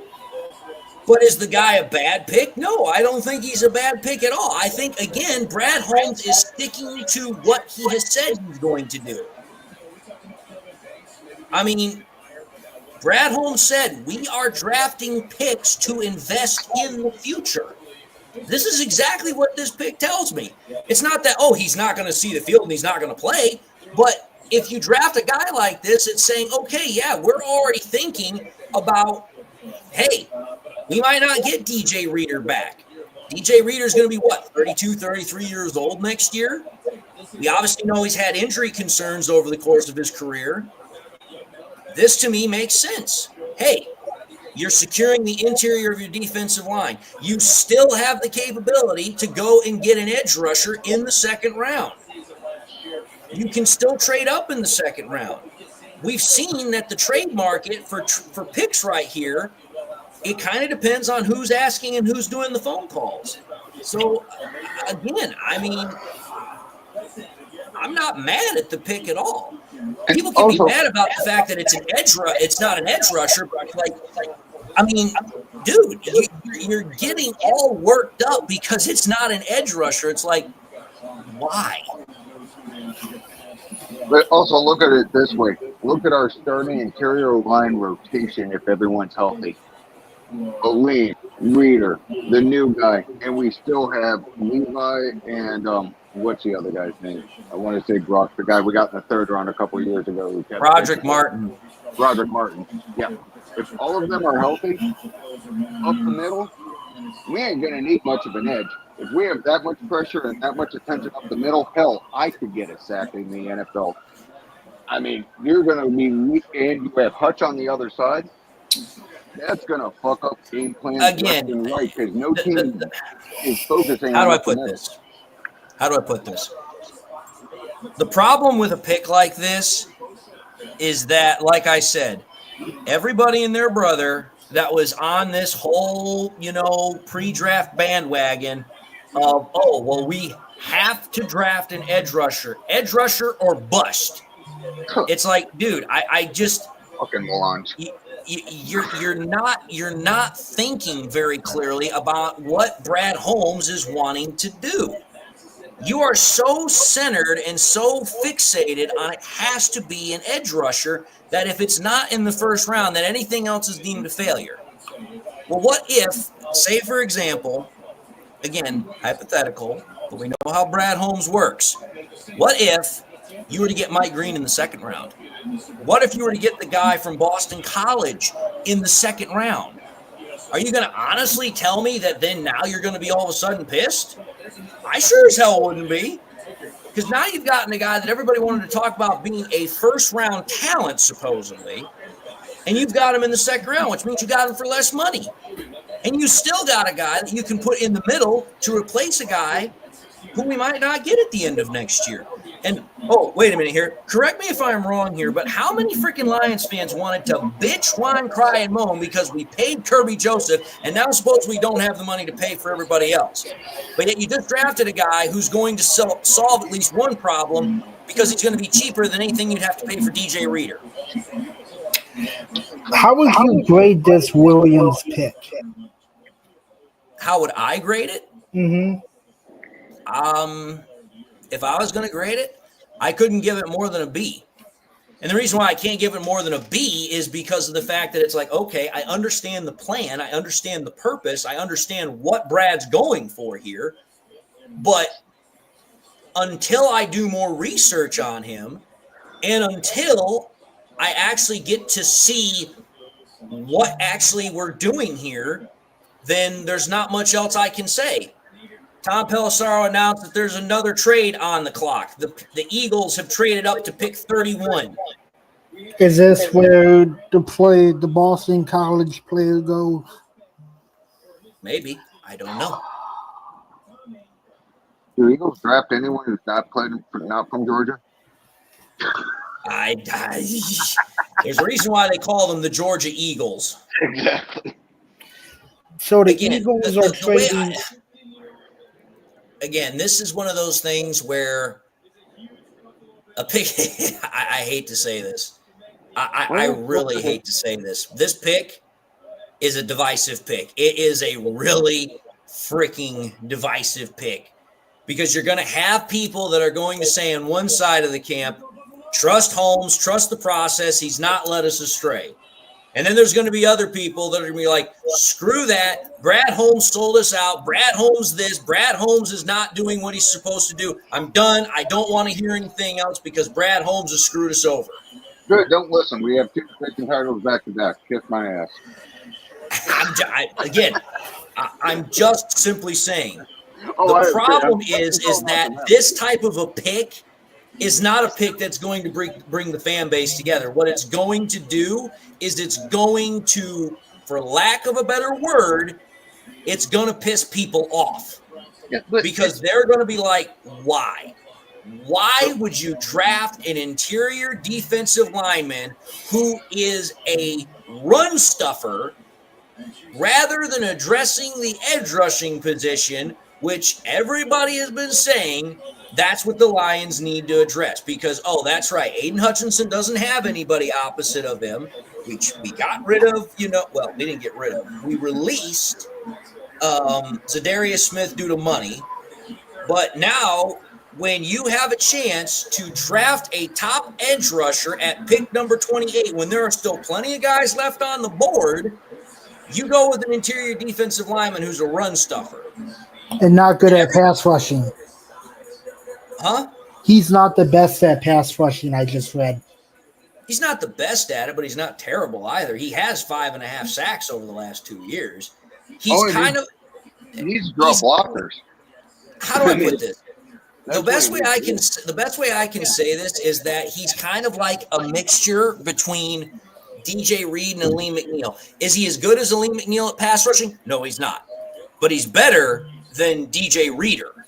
So he's kind of like in the middle there. But the point of the matter is here is that when you look at this pick, you're going to have people that are just going to absolutely, be beyond themselves just pissed. Because they're going to be like, this is not at all what a team that recognizes that they have a need at edge rusher is going to do. When they recognize that they have a need, they fill that need. And when there's plenty of good options to be had, that's what you do. So, again, this is why I try my best to keep myself balanced when it comes to these conversations, because I can recognize on one side of the equation where people would be upset as to why that this is the pick. But at the same time, it's also where you have to look at things the way Holmes is looking at them. Holmes is going to look at picks and say, hey, I need to find guys that are going to help the team, that are going to make the team better. I also need to find guys that I can plug in and that can play right away. This is a guy that can do that. Is he needing a little bit more? Yeah, of course he is. But most rookies do. So for me, I look at it and say, hey, there's still plenty of options to go out and get an edge rusher. You can still go get a Jack Sawyer. You can still go get a Mike Green. You can still go get the guy out of Boston College. You could still go get Josiah Stewart. You can still go get Landon Jackson. Well, No, we've been doing that since Hutch went out anyways, and we still in the top 10. can I say this about? I want to change the subject because they just announced the Eagles pick. I want to say what DC asked. It's not a Georgia player. Oh, that's a first. That's rare. I'm sorry, David. I just wanted to tell DC that. Go ahead. No, it's fine. I get it.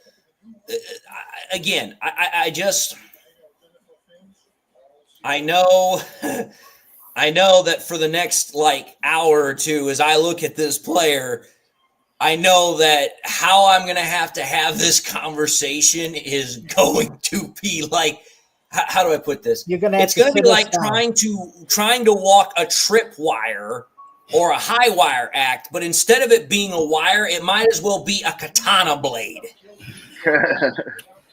I'm trying to like the pick. I'm going to say this. It's not that I'm trying to like the pick. I like the pick. I like the pick because I understand what Holmes is doing. That's the problem here is that how do I put this? I hate to say this, but I'm going to say it anyway. When it comes to the Lions fans that do not like this pick, wow, the Eagles, oh boy, Lions fans are going to hate this.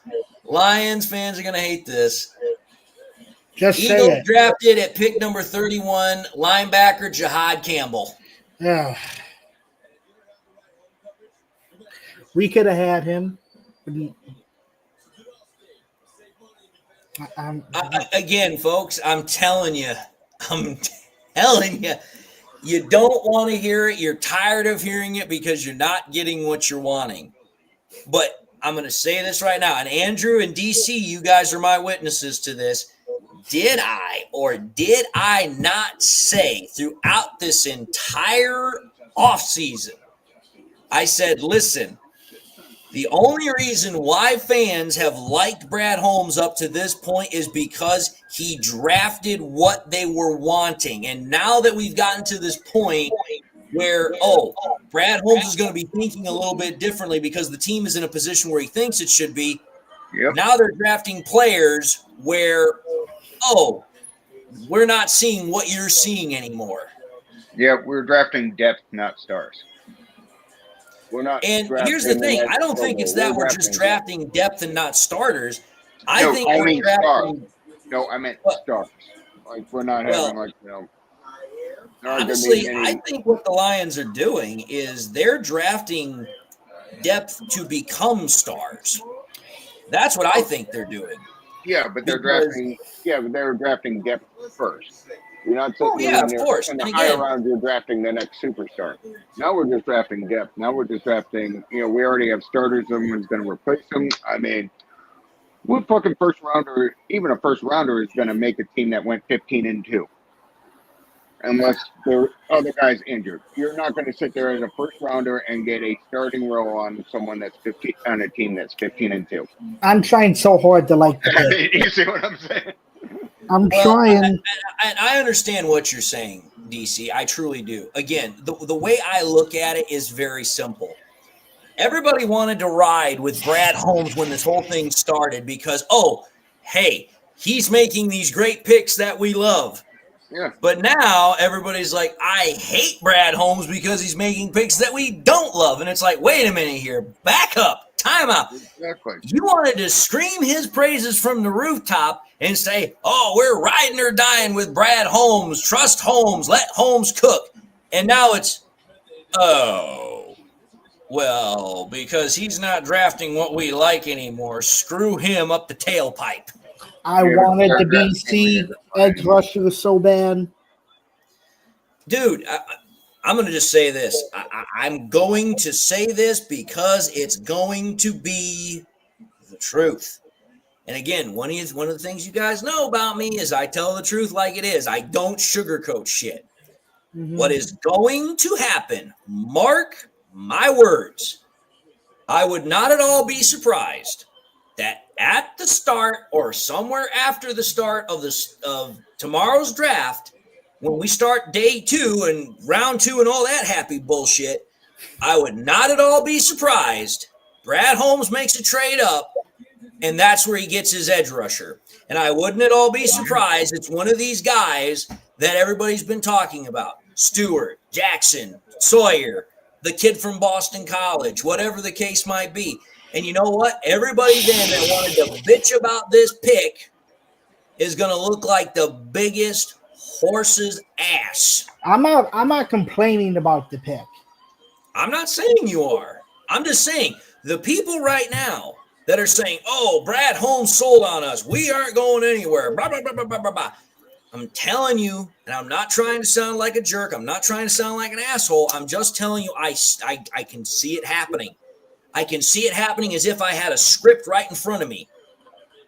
The freaking Lions are going to make a move tomorrow because the way I see it is Brad Holmes was reading the draft board. And the way he read the draft board is, hey, we don't have to draft an edge rusher right now. We can draft somebody to set up for moves later on, and then we can draft the edge rusher when you have the ability to. Yes, you can take it in the first round, but why would you draft someone in the first round, which, hey, let's put this out there for y'all. If you draft somebody in the first round and they do well, that means they have more leverage at a negotiating table, right or wrong. Okay, do you want to respond to Nate, David? I'm not going to respond to him. The reason why I'm not going to respond to him, even though he's been with me for a while, is because he's acting out an emotion. And again, this is something I actually learned from my wife when I was having conversations with her. I can't argue with emotion. Emotion's not going to be something I can argue with because you're not thinking rationally or logically. And I'm not saying that he's not rational or logical, but when you're mad, there's nothing I'm going to say that's going to change your mind. Mm-hmm. You have to wait for that person to calm down, step back from the ledge, my friend, and take a moment to say, okay, this is what it is. This is what we still have. Let's wait until the process has fully played itself all the way out. The Lions still have a second-round pick. They still have a third-round pick. They can make moves. I'm just telling y'all, I get it. Everybody that's mad right now, I understand why you're mad. I can see that point very, very clearly. You wanted an edge rusher at pick number 28. You wanted to feel good about it. But again, you're mad right now because you didn't get the pick you wanted. But what happens if we get the pick tomorrow? Are you seriously still going to be pissed? Why would you be pissed then all of a sudden? You still got the thing that you wanted, but that's right. As much as I hate to say this, in DC, you can back me up on this because you're from the older generation than I am. But correct me if I'm wrong here. Most people that are from the current generation or younger, do they or do they not fall under the instant gratification mode? Absolutely. So it's like, unless I get what I want right now, that don't matter. Exactly. But yet, you still get what you want, and all you had to do was wait an extra 24 hours. And yet, think about this. You're going to get an edge rusher for less money than what you would have paid in the first round. You're probably going to be able to get that edge rusher, and then, hey, now when it comes time to do the renegotiating for a new contract, you can say, hey, you played well for us, but you weren't a first-round pick. So you can't use that as a negotiating tactic. Yep. And when they're producing, they'll both be a great value. I mean, you'd be sitting there if the second round pick is getting 10 sacks, you're only going to be paying them second round money. If the first round pick at D-line is doing solid, he's going to be making a bargain D-line money. Tomorrow just got really interesting. It got interesting only because now people, for the next 24 hours, until the next time the Lions pick,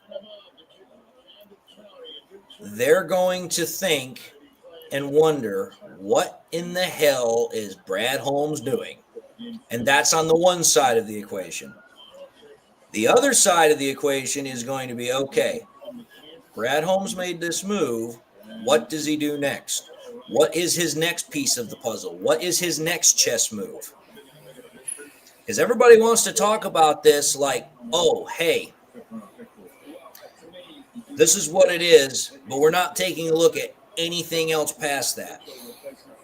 But correct me if I'm wrong here. This is the same guy who is drafted, as I list them off in a row, Penei Sewell, Lee McNeil, Amon-Ra St. Brown, Aiden Hutchinson, Jamison Williams, Kirby Joseph, Jahmyr Gibbs, Jack Campbell, Brian Branch, Sam Laporta. I mean, correct me if I'm wrong here, but damn, God almighty, that's a damn good GM right there. So you're wanting to crucify a guy who over the last 4 years has drafted at least, by my reckoning, 6 to 7 Pro Bowlers, at least 2 or 3 All-Pros, and has taken a roster from being a 3-13-1 dumpster fire laughing stock to being a 15-2 Super Bowl contender. You all seeing what I'm dropping there about how this might be just a little bit of a tad overreaction? Mm-hmm. You're being nicer than I would. So I want to just say this: the first round is over. And Jason, I see what you're saying. Yes, he has moved up in the past and he has drafted elite players. I understand that. But as I've also said this offseason, and you guys can back me up on this, it takes 2 to tango, number one. But Brad Holmes also has to feel that the trade that he puts in for is going to match the player he's going to get. The fact that Brad Holmes did not do that tells me that he does not feel that strongly about somebody.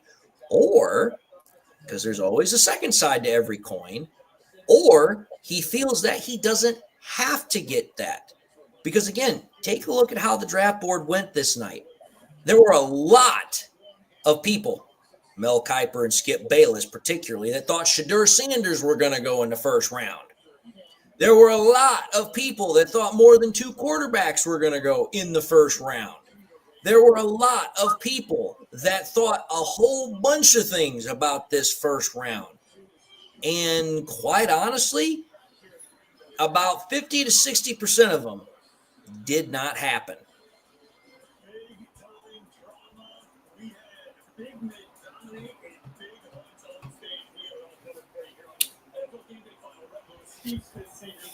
We do it again tomorrow, huh? Maybe. Tomorrow, like I said, I've got the military doing what it needs to do with me. Mm-hmm.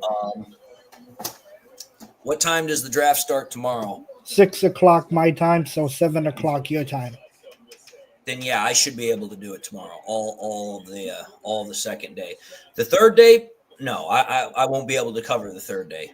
I can guarantee you that. But I can cover the first day and the second day. Yeah, the But third day third is day, just crazy. I won't be able to cover the third day. We did that And one time, and it was horrible. I hated it. Even if I could cover the third day, I wouldn't. I'm sorry. Even though the third day the picks are coming in fast and like lightning, it just is so freaking long. You're literally sitting there for 5-6 hours waiting for the draft to be over with, and it's like, dude, by the time you stand up again, your ass is turned into a freaking turned into a numb pillow. It's like, forget about the freaking pillow cube or forget about the freaking, sleep pillow. I mean, it might as well be, like I said, the numb pillow.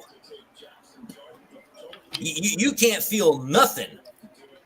Do you want me to go live with you, David, tomorrow or no?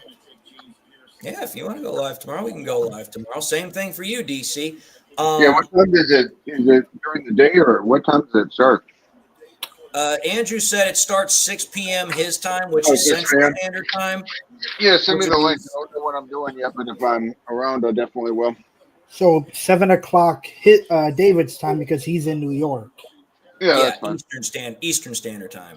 Mm-hmm. So for me in DC, it would be 7. For you, it's 6. Mm-hmm. Which again, I should be able to do that, no problem. But I'm just simply saying, tomorrow night, I think, is when Brad Holmes is really going to quote unquote cook. Oh yeah. I'm starting to get fine with the first round pick. I'm starting to be like, okay. Welcome to Detroit. So there's a reason. There's a reason why he made this pick, because he has a plan for the second round, the third round, the fourth round, the fifth round. He has all this planned out. Like we said, scenarios. Well, here's what I'm going to say. Plan. The best thing I would recommend for people that are on the fence or trying to get excited about this pick, listen to what Brad Holmes has to say.